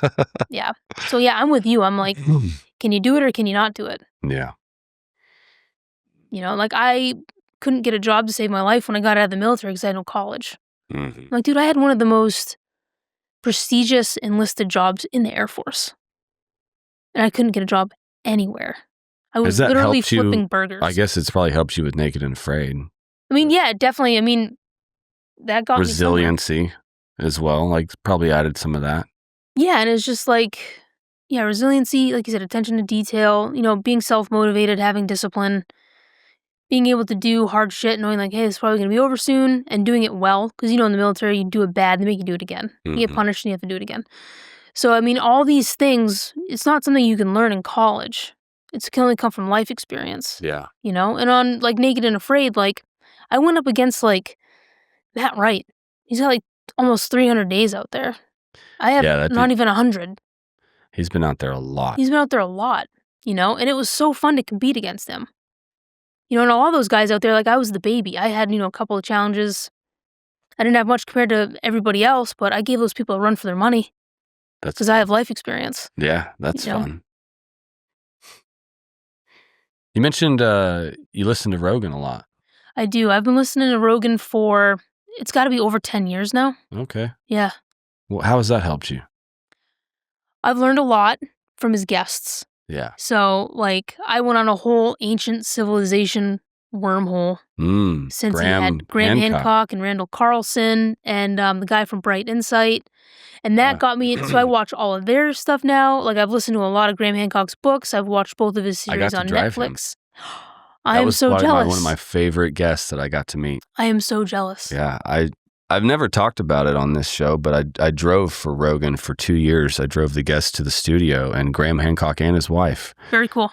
He's done 75 ayahuasca journeys. That is insane. Holy fuck. 75? 75. I mean, the guy's not even 75 years old. Yeah, a year ago he had done. God, how is he not like Timothy? And he does them with his wife. They go together down there, and yeah, he was signing up at the time for the DMT drip therapy, the long-term to have that experience. And yeah, that dude is fascinating as fuck. I would love to sit down and... I still regret. I remember I went to drop them back off, and they were asking how to get to one of the outlet malls, and I gave them the address or whatever, and they were like, oh, we should just take an Uber. And I thought in my head, it's like, fuck that, you drive them. But then I was like, well, I don't know if I'm supposed to do, like, when I should have just done it. It's like, fuck it, I'll take you. I'll call my wife, hey, I'm not coming home. Like, I'm going to take Graham Hancock and his wife to the mall, and then we're going to go to dinner. Or I should have done anything, but I didn't. I dropped him off and let him figure it out. But yeah, that was one of the ones I really was happy to meet him. He was also a part of that book, The Immortality Key. I have that book. Have you read that yet? I still need to read it. So, I mean, that's another thing, like, who wrote The Immortality Key? Brian Marescu. Yeah. And that's another thing with Rogan. I have learned so much from his podcast. Mm-hmm. So much. And, it's kind of weird now with all the political stuff, but... It has gotten real political. It's gotten real political, and it's like, whatever, he's going to do what he's going to do, but sure. Politics aside... It's hard to avoid right now. It's so hard to avoid, and I try to avoid it to the best of my ability, but I've learned so much, and I get, like, the best, like, when he has Duncan Trussell on, or Tim Dillon, I literally scream out loud, yes! I'm so excited. I love it when he's got Duncan Trussell on, and that's the only time I ever watch the videos, because they're usually in a costume. Oh, yeah. It brings me so much joy. Like, I love it, especially as a house painter. I mean, I can just burn through podcasts all the time. And, and just what he talks about, doing hard things and discipline and all that stuff. Like, I started doing cold plunges and more sauna, and I tried the carnivore diet, and, I work out. I changed my workout routine. I've just changed so much that I do in my life from just, things that he said and the guests that he's had on. It's changed my life for the better. Yeah. Me too. And like, I kind of want people to, like, get that message of, you got to do hard shit. You wonder why everybody's got anxiety and depression and all this stuff. It's like, we're not being fulfilled. We're not living how we're supposed to. Like, anxiety, that's energy with nowhere to go. Like, get your ass to the gym, go for a walk, get outside, do something. Do something hard. Do something hard. Yeah. Like, you think for me, New England in the wintertime, I've got a horse trough in the backyard filled with water. You think I want to go out there at 7 a.m. in the snow and break the ice and get in? That's fucking hardcore. It fucking sucks. Yeah. I procrastinate like a motherfucker to not go in this thing, and I'm like, stop. Like, you're literally only going to sit in it for a minute, and you're gonna feel really good after. And I get in, and the first 10 seconds are It sucks. and then everything goes numb. Fucking hurts. I mean, like Yeah, physically hurts. fucking It hurts. hurts so bad. And then it goes away. It's literally within 10 seconds. Does it go away? For me, I don't do the cold very well, so like, that's why I don't do it for long periods of time. Okay. Because my body is just it doesn't do cold anymore. My ankles and my fucking toes. My feet hurt If I could so do bad. it with dive boots, I'd probably stay in there for way longer. Yeah. But I mean, it's like it's breaking my fucking bones. Everything's constricting like crazy. My God. And it sucks. And I'm like, oh, and then my timer goes off. It's been a minute. I get out, but I feel so good. A lot of times I'll just jump right back in. Oh, really? I'll get back in. I'll dunk my head. I'll stay in for another 10, 20 seconds. Then I'll get out and I'll run my ass in the house and I get right into a hot shower. Yeah. And then I start my day. And that feels amazing. I feel amazing all day long. Just a huge endorphin dump. Huge. Yeah. And then like there are mornings I don't want to go to the gym, but I go. And then once I get there and I get into the thing, I'm like, oh, I feel so good. Like, yes, I'm so glad I came. And then my whole day is great. Yeah. My whole day is great. And like, it's like Rogan says, he puts himself through, voluntary adversity. Because like for me, the hardest part of my day is getting in the cold plunge, or it's my workout at the gym. And I'm like, okay, I got the hardest thing out of the way. And then, if I have something else that pops up during the day that's like annoying or a struggle or whatever, I'm like, this isn't as bad as what I did this morning. And then I'm also in like a better mood because I had that big endorphin dump. Yeah. I can handle stress better. I can just handle so much better. And everything in my life is better when you're physically fit. For sure. I don't get tired. I can I can outperform most everybody at work. I get a lot done at work. The older we get, the more that rare it becomes. Where it's like, wow, you're still in shape. Yeah. That's actually not very common. Well, it's crazy. I remember one day I was at the store. I was at a grocery store or the hardware store or something. And I just looked around and I go, I'm the only thin person here. And like I get it. Our food's not good. People live more sedentary lives. We're too busy. Some people have like some wonky ass schedules. They just can't go to the gym. And you don't have to go to a gym. You don't. You have to eat good. The kitchen's huge, and getting processed food out of my diet has been, honestly, it's been not optional, right? Like I got fucked up in 2016. It was a pre-deployment. I was at Moyock, or the Blackwater compound there, and we were at Mustang Medical, and there was like 12 or 13 of us that were getting ready to rotate back to work. We'd only been home for like a month. And for whatever reason, the doctor there decided we all needed all of the vaccines. Oh, no. And I fought with her, and she said, then go find another job. And I was like, That's just left fair. Work a month ago, and you're telling me I need 13 vaccines to go back? And at the time, I didn't know how unhealthy that was. I just knew it was going to suck, and I was probably going to feel shitty. Yeah, because some of them hurt. That sucks, yeah. Like, the whole class was sick as fuck for a week. Like, when we would get done training at 3 or 4 in the afternoon, we all went to bed. Yeah. And these are like fucking meat eaters that go to the bar after we train and drink all night, and then we go, right? All of us were in bed by 5 o'clock. We couldn't lift our arms to fucking shoot, right? She hit us all with 13 fucking vaccines. I had such an immune response that everything I was eating, I could no longer eat. That happened to Brett Weinstein. Really? Yeah, he talks about it on the Dark Horse podcast, how that's why he thinks he has his wheat allergy now. Me too. Yeah. I've never had an issue eating fucking anything, anywhere. Yeah, my stomach was a steel trap. All through Iraq, never, well, I did get sick a couple of times, but that's just inevitable. Comes with the territory. I was living with the locals, right? It was going to happen. But yeah, I ended up in the hospital a year later with ulcers and just bleeding and like fucking rashes all over me, and had no idea what the fuck was happening to my body. Yeah. And they just wanted to give me like biologics to calm my immune system down. I was like, I feel like it's my food. Like there's something every time I eat, I feel sick as fuck for like 2 hours. Yeah. Every meal. And they're like, no, the VA wouldn't even run an allergy test, wouldn't do anything. The VA is such a pain I had to do it all ass, myself. Dude. Yeah. Well, yeah, and it's like, I mean, you want to talk about a hot topic right now. Yeah, I mean, and it's like 13 and that's ridiculous. Yeah. That's ridiculous. Yeah. You know, and it's like, yeah, it's no wonder you have all these things because, you know, when you learn about the extra stuff that they put in these vaccines to cause the immune response. Yeah, the aluminum and all that shit. The mercury, and then it's like, why do you think everybody all of a sudden, like, can't eat peanuts, can't eat egg whites? Yeah. What are gluten, sesame seeds. Like, I have a friend who can't eat sesame seeds. Not saying that's what they put in the vaccines, but... Well, a lot of times it's whatever you're consuming at the time because your body doesn't know the difference. It just triggers an immune response. Yeah. And so literally, like I had a food allergy test done and it was everything I was eating.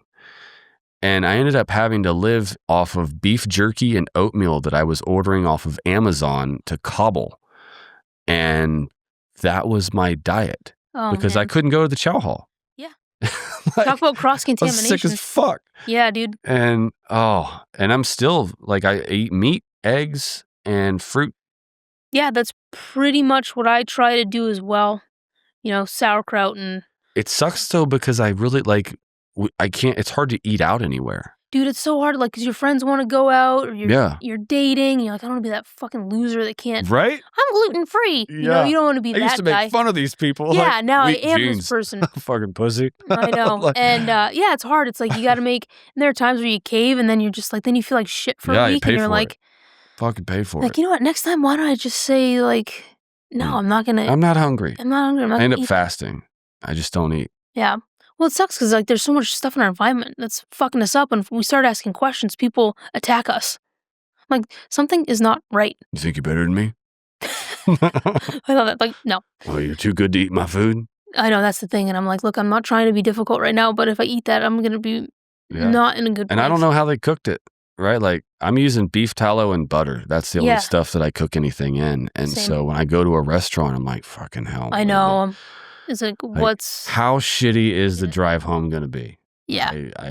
And then I start eating. I'm like, God, this is good. Like, fuck, I miss eating like this. I know. And then I just want to vomit the whole way home. Yeah, you feel like shit for like 12 And like alcohol, I didn't drink any alcohol anymore. Yeah, it's fucking poison. It is. You know? It is. But man, I love tequila. So I'm just like... That was one of the few that I did drink. I had to stop drinking beer when I was 34. I think that's a good idea for... I think it's a good idea for everybody. Like, once you learn about the glyphosate... Yeah. I didn't know any about that shit, but I broke out in hives. I was like, well, that's the end of that. No more beer. No more beer. And whiskey and wine was generally okay, but I just felt like hammered dog shit. Yeah. At some the point, older I get, the worse the hangovers are. Yeah. Well, I think over time, it's like you've worn out. You've worn yourself out. So. Like, you're younger, you can go hard. I did start young. I started young, too. I mean, and that's the military, too. Like, oh my God. Like, that's, they make a big deal about us not using marijuana in the military. But I'm like, dude, if you could see how much Jack Daniels these people drink. Yeah. I think marijuana should be allowed. Yeah, like you're getting paid to do it. Like, I remember when we got back from a deployment, a kid drank himself to death first week back in his fucking barracks. We found him after our 96 Libo, dead in his bed. It's like, he wouldn't have died on weed. Nope. But that's the only way that we can. He might have been late to formation, though. Yeah, he would have been late to formation, but he wouldn't be dead. Yeah. Yeah. I wish that we had, like, we were talking about Brian Morescu and the immortality key. I wish that psychedelics had been integrated into coming home, or even just that transition from military to civilian life. Have you had any experience with that at all that you're comfortable talking about? Oh, like doing psychedelics? Yeah. Yeah, I've done it quite a bit. Really? Yeah. What have you tried? So I've done LSD, mushrooms. Was it like a therapeutic setting, or did you go to a Tool concert? Yeah. Well, I haven't done them so I went to Burning Man twice. I did them there, but it wasn't. Okay. I'm always with really close friends. I always make sure my set and setting is good. Yeah. I don't use it as a party drug, even though I have taken them at like parties. Mm-hmm. We always have like our own little like spot. Or I'll just be in my backyard and I'll just... LSD is like fucking 14 hours. Though, I know, right? Like, but it's really... I like LSD. You got to have a pretty determined spot. Yeah, so that one, it's like a very select group of friends that I'll do that with. It's also hard to get, but mushrooms are generally easier. Yeah, mushrooms are, not a big commitment, but I do like taking them for a reset because I get this feeling of everything's going to be okay. Everything's okay. You're okay. Yeah. Everything's fine. Like, we got this. Because it's just like that, I don't know, I feel like I can see like beyond everything. I'm like, I know there's something beyond this. I can feel it. It's like I'm in a fish tank and something's looking in at me. I get that feeling that I'm being watched and I'm like, and life is just so wonderful as it is. I'm like, we're not here by accident. Yeah. So every time I do psychedelics, like I do feel closer to like whatever created all of this. And it's just, I don't know, it brings me peace. I mean, I've had trips that didn't bring me peace, but again, that was a set and setting issue. Then I knew better at the time.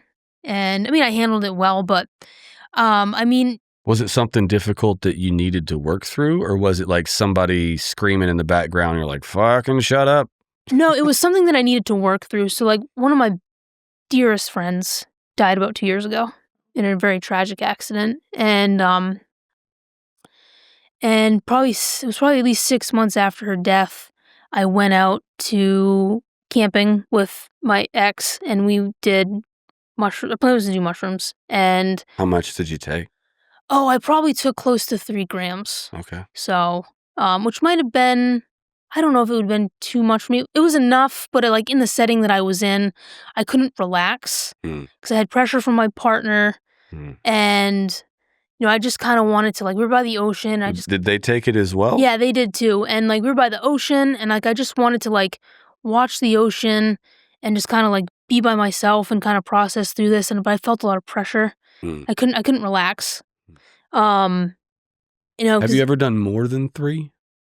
No, no, I haven't done, I've definitely done too much acid, but I haven't done too much mushrooms. So that's another story. There's like a window from my experience with mushrooms between like 0.5 gram and 3 where I'm like stuck in the come up, right? I'm like, I want to either get there or fuck off because it's not like a marijuana high where you can relax, right? And it's almost an intense energy that seems to fade off when I get above 4 or 5 or like 7 grams. I really am just like, bull. Yeah. Okay, now I'm there. I haven't done, so I did this synthetic for ACO one time. DMT, yeah. I did that one time, and what was that like?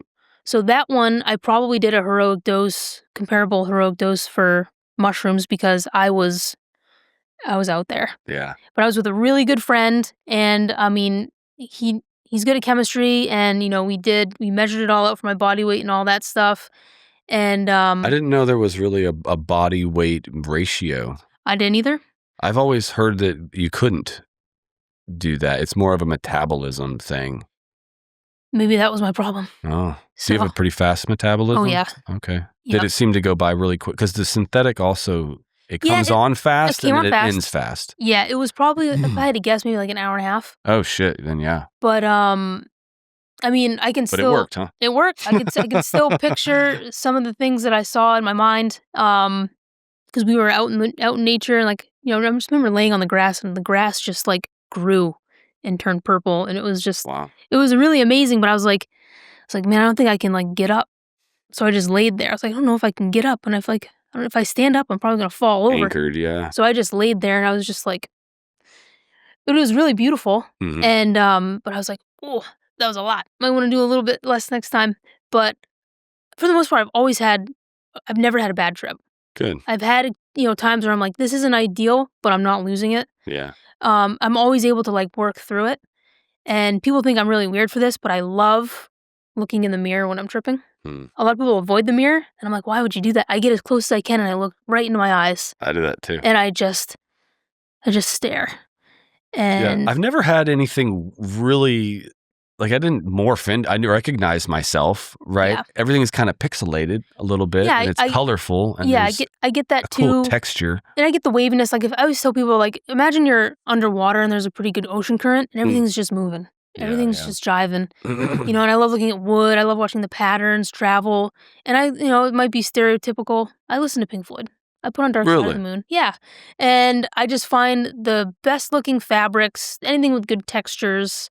I like to do it during the daytime. I like to be outside. Pet the furry wall. Yeah. And I just let it happen. Because they always say, I want to be in control. I want to be in control. I'm like, well, you should probably. It's an illusion that you ever were. Yeah, you're not in control. You're not in control. You never were. And yeah, I hang out and I just let it drive and I let my mind go where it wants to go. And what impact does that have after, what do you normally feel or what have you felt afterward? Have you ever gone to it because you were struggling and this is going to be like a medicinal thing, a therapeutic thing that I want to work through something with this? Yeah, that was when I did it after my friend had died. Okay, so that was the intention? The intention. I was like, I wanted to feel her, Yeah. And, yeah, so that's the one time I did it, therapeutically. And I do feel like I did get something from it, because I was up in, the northern coast of Maine, all rocky, and I was sitting on this rocky ledge, and I was just watching the ocean, and I was watching the current and all the waves just move, and I was watching the waves crash, and, that did it for me. That's awesome. Yeah. We had a recent thing with some friends of mine. I support a retreat occasionally down in Mexico that helps guys get through a lot of that stuff. And it's been just an awesome thing to be a part of. I bet. To watch people that come in and they can't even look you in the eye, right? They can't have a conversation. We have kind of an introduction where it's like, hey, who are you? What did you come? Why are you here? Talk to us about, a little bit if they want to. They don't have to, and they just break down, right? Just, this is the last hurdle between having no other known options to try. And then watching that transformation from day one to day 2 or day 3, whichever one really hits, because sometimes different things have the mushrooms are almost always a good experience, and really lay the groundwork for the 5-MeO, which comes later, which is mushrooms like a friend kind of taking you on a journey and showing you some shit that you need to see. And then the 5-MeO is kind of like grandpa smacking your ass and telling you he loves you. Right. But yeah, it's a life-changing thing, particularly with an intention and the humility to ask for help from the universe. And that's awesome. I'm glad that was good for you. Yeah, it was. And I don't take psychedelics lightly. I haven't done it in over a year. I do want to do it again soon. I kind of like spring. That's a nice time to do it when everything's coming to life and the colors are more vibrant. The birds are out. Yeah. That's a good point. And yeah, just kind of waiting to be in the right mind for it.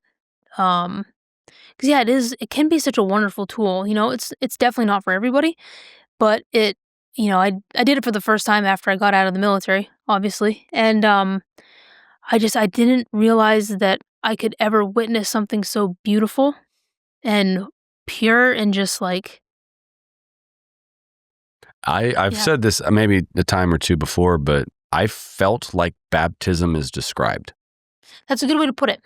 Like I was washed clean of mentally, physically, spiritually, just fucking clean in a way that I had never felt before, and able to process or maybe even change how I get dirty again. Yeah. It didn't last forever, right? Life still is challenging, right? It's not a magic pill. I still needed to improve and make better decisions, or I was going to end up right back where I was. But I had a perspective then and maybe some clarity about it, and was able to pick myself up and change things I knew I needed to change. So, yeah, fucking amazing tool. It's really sad that it's illegal and that it's like we have to go somewhere else to do it, or we have to do it in hiding, or it's like, man, I wish that our culture had. It's tough. I was actually talking with a friend this morning about it. It's like, I wish that this was like Black Friday, where instead of killing each other for a TV, like our families got together and we just healed as a family, and our grandparents had a lifetime of experience with it to guide us and to tell us and to teach us about the things that they had learned through their life of doing this every Mushroom Monday of the year or whatever the hell it is, right? Like this used to be ingrained in our culture, and it's now there's a century of propaganda around it where so many people are afraid they're going to lose their mind, or they're going to lose who they are, they're going to lose control. Yeah. This It's illusion painted in of control. a bad picture. I remember when I did acid for the first time, I was like, everything that I've been told about this is wrong. Yeah. And, you look at some of the cultures around the world that this is a part of their, culture. Yeah. Generation after generation, the shamans and working it through the generations and having tradition. And I'm like, God, everybody used to have that. Yeah. Now look where we are. Yeah, we're all fucked up. Now we're just, you want an SSRI? I know. You won't feel anything. You want to be numb? Yeah, they're like, oh, here's drunk? Here's a pill. I'm like, I don't fucking want that. Yeah. Yeah. There's a better way to do it. And I think people are waking up. People are waking up to it. And that's why, like I tell people, I'm like, you have to just be open-minded and, read books. Yeah, there's a ton of information now out about it. There's so much. And it's like anything that the mainstream media or the government tells you about anything, it's like, you really got to be careful with whether or not you believe that. Yeah, I almost am at a point where if they're saying it, do the opposite. Yeah, like, you're probably full of shit right now. So I'm going to go double check whatever that is, because the odds are good. There's a reason you're saying it, and what you're saying is not true. And that's, it's not a great perspective. It could be a dangerous one because maybe they're being honest, don't play in traffic. Okay. Yeah, that's probably true. Mm-hmm. But there's so much propaganda, and it's hard to even look anything up now because you can find the exact opposite of whatever it is that you found by simply searching it a different way. And so I don't even know what the fuck to believe anymore. I don't either, and that's why I've kind of just shut it all off. And it's if you get too into the weeds with it, it can drive you crazy because then you're like information overload. It's I don't overload. think I'm supposed to know what's happening in Yemen right now. Yeah. Like I need to know what's happening right here. Yeah, I only care about what's happening in New England. Yeah. Yeah. We're not supposed to have this much access to this much information at this level. It's like no wonder everybody's going off the rails. Yeah. This is not how we're meant to live. Yeah, I've got a friend that's trying to start this veteran city project where it's like a lot of homesteads of people that served, and then you have businesses or whatever, and people can come in and do whatever, but of having that community. Yeah, I think people need community more than ever right now, and like real community. Yeah. Why do you think that's been lost? I feel like life is so hard for folks nowadays because, the cost of living is insane. Yeah. So you have to work all the time. You don't get paid as much money as you need to get by. And you got to think, some people have student loan debt. They have, mortgages on their house. People sometimes they buy things they can't afford. Like they buy a bigger house than they need, bigger mortgage than they can realistically afford. They get a new car more often than they should. Mm-hmm. They buy things that just, you got to be a little more frugal with stuff. But people we're so overloaded with just trying to survive every day that we're too tired. And I try to keep up with my friends. Like I have a Monday movie night with my friend Anna. We try to do it every Monday. Nice. And so far it's been a success. I missed this week because I'm traveling. But yeah, we've 3 Mondays in a row. We've gotten together.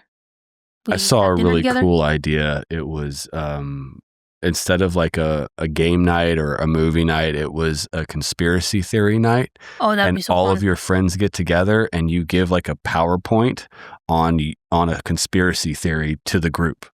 That's great. I'm like, we fucking do that almost every day already with these shit we send each other. I was like, I know. to just pick one and like go down the rabbit hole and be like, all right, you got 20 minutes or 15 minutes or whatever to blow your friends' minds with something that they maybe have never heard of. Mm-hmm. And then it's going to be their turn to do that to you. I was like, that sounds fun as fuck.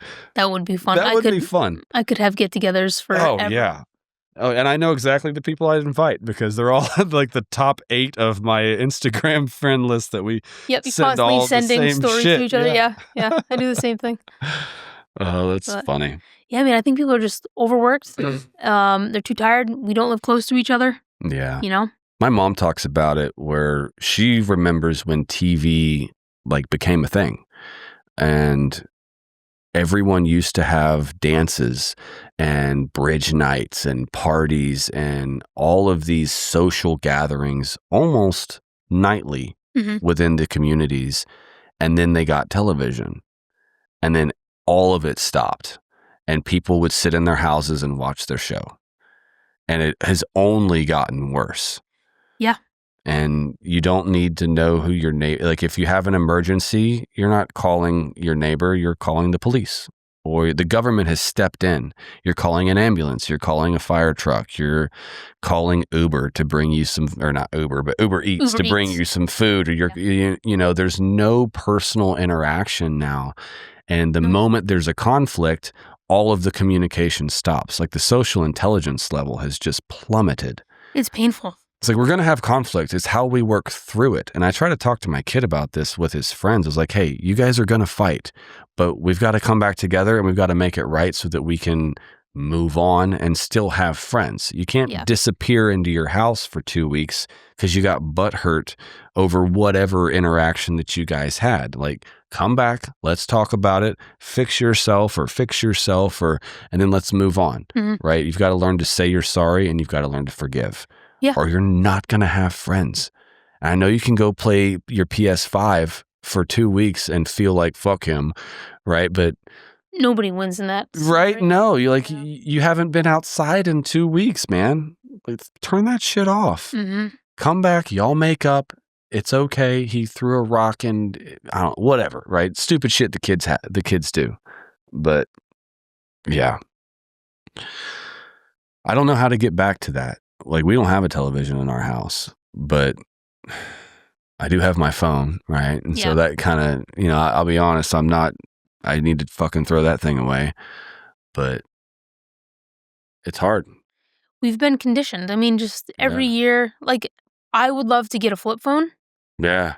But it's so hard because now whenever I go out, everything is a QR code. I go to a place, I'm like, where's the menu? It's a QR code. I go to play trivia. There's a QR code. Damn it. Everything is a QR code. I'm like, what the fuck? I'm like, what am I supposed to do with this? They're making it so like, oh yeah, now all your stuff you can pay for automatically. There's an app for that and da-da-da-da. Like, it's a digital cage we're living in. Yeah, we're being conditioned. And, you know, I see parents nowadays that are just giving their kids tablets and cell phones at a younger and younger age. And I'm like, this is how it starts. Yeah. Pretty soon it's like everything's just going to be technology. It kills me. When they come over, I'm like, don't bring your phone. Don't bring your iPad. Don't bring any of that bullshit to my house. We'll have a family Christmas or something, and we intentionally don't have that stuff, but one kid will have it. And they'll all be sitting on the couch, flocked around the one fucking phone, and they're all watching some bullshit on YouTube instead of being outside playing. It's like, you see your cousins how often a year? We don't see them that often. And so now instead of y'all actually going out and playing together, you're just zoned out on this damn phone. And you want to say something, right? And sometimes I do, but it's usually a conflict, and then it's awkward, and then, I don't know, you feel like that's a hard confrontation to have sometimes. People aren't open to it. They're really not. People get really defensive about that. Particularly with their kids. Yeah, because like, nobody wants somebody else telling them how to handle their kids. But I'm like, your kid's going to grow up to be a little dipshit. Or just socially inept. Yes, like, which they can't so have many a conversation. people already are. A lot of them are. Like, any grocery store interactions, you know, they're high school kids, early 20s. It is so no painful. eye contact. No eye contact. You can't actually carry on a topic of conversation, ask them, I'm good. Like, hey, Can I go now? It's like, do you have friends? Like, do you have a personality in there somewhere? Like, what the fuck? I was talking to another guy's like, the kids don't date like they did when we were in school anymore. I'm always curious, like, how are people doing it? They're not. They don't drink like they did when I was growing up either, but they're not having parties. They're not having social gatherings. They play video games. And the long-term effects of this, I don't think are going to be good. No. And there's got to be a pendulum swing back. Like we're finally getting we're getting more educated about health, and maybe it's swinging back. So I know they're going to ban some dyes, and they're looking at, changing some of the regulation policies and stuff, but I don't know if I like the government taking more control. Like, I wish people would just make better choices.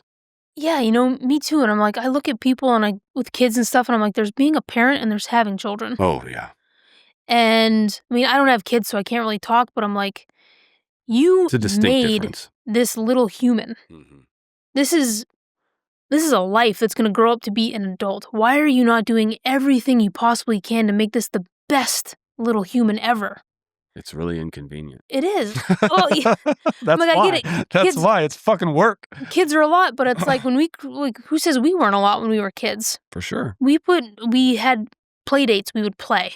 I'm sure there were times that if we had iPads, my mom would have given me one. Oh, sure. But now knowing they maliciously make these apps and programs to ding, pop, boom, change the color, ding, pop, like constant fucking dopamine. And they have a legit withdrawal response when you take it away and lose their fucking minds. And yeah, we have friends that hand their 3-year-old the phone and a Dr. Pepper is whatever will leave them alone. And I'm just dumbfounded watching it.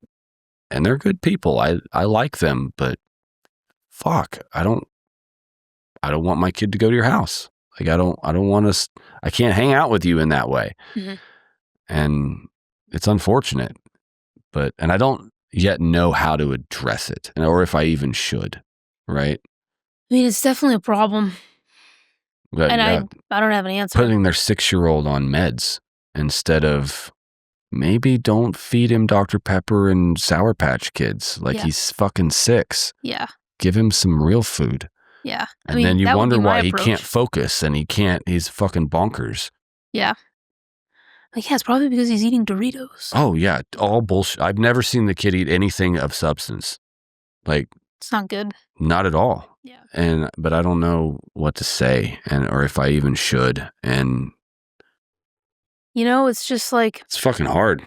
Yeah. And it's like, one of my favorite Stoic quotes is be tolerant of others and strict with yourself. Yeah.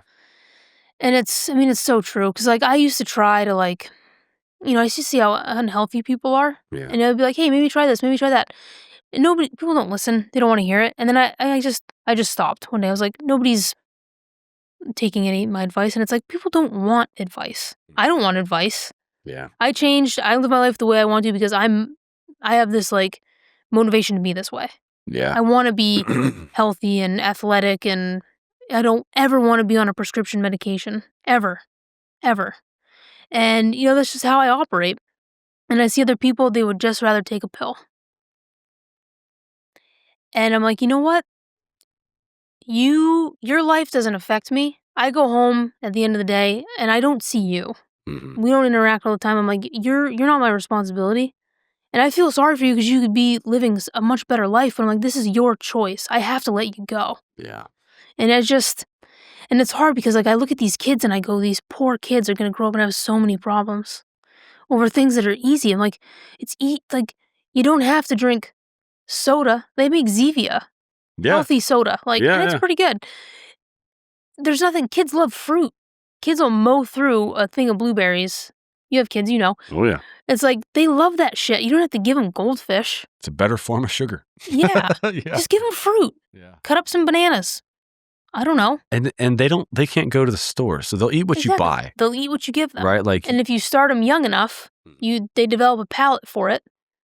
Yeah. How hard could it be? Yeah, my 8-month-old eats a New York strip almost every day. That's amazing. Yeah, it's fucking expensive, but the kid, Think of all the money you're going to save on healthcare. Yeah, when they don't have diabetes. Loves it. Yeah, we'll see. I hope so. I certainly hope. He ain't gonna get it at our house. Yeah. So people once just have he's to on find, his own, it's like, hey man, do your thing. But they got to find their reason. My older one, he'll notice it. Like when he eats something, his allergies will get real bad, or he'll get headaches and shit. And I'm like, what'd you eat?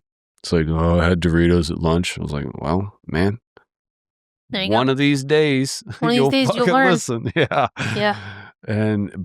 But luckily he does have that response, because if he didn't, he certainly wouldn't listen. Yeah. Like if he didn't knowingly or like literally have a symptom from it that was inconvenient and painful for him, I would have no control over or influence over what he eats. And so now, like, we've taught him about the dyes, like what to look for, and he'll come home and tell us when he finds something, and we'll like cheer with him and like, good job, man, good job. And he's like, yeah, I didn't eat that because it had whatever in it. I was like, fuck yeah.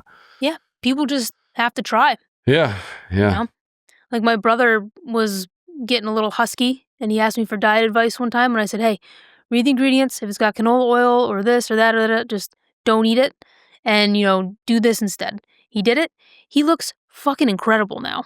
Nice. He's been on it for like year and a half, being super strict, avoiding certain ingredients, and he's like, he just went to Mexico with his friends. He was the only one in the pictures with his shirt off. He was the only one with the confidence, and he looks great. He's almost got a 6-pack. Yeah. And he's like, you were right. I was like, you just had to try. Get used to saying that, brother. Yeah. People like. Are you older or younger? I'm older. Nice. Yeah. But I tell people, I'm like, you don't know till you try it. Yeah. Give it a couple weeks. Doesn't work, don't do it. Yeah, that's a big effect. Yeah. If it works, keep doing it. Well, Cheeny, thank you for coming in and talking with me. Yeah, thanks, This was a good conversation. Where can people, I don't know if you want people to follow you, or if they want to. They want to take a survival class or something, or? Yeah, so I'm, as far as like a public social media thing goes, Instagram. Okay. Just look up my handle on there is Cheeny No Pants. So, nice. Yeah. So that's my one public thing. If you find any other Cheeny profiles on social media that are private, don't bother. No OnlyFans. Yeah, I don't have no OnlyFans. I won't accept any friend requests or anything from people that I don't know. But the public one is, that one's a little more censored, I guess. Awesome. Yeah. Thank you. Thanks, Ben.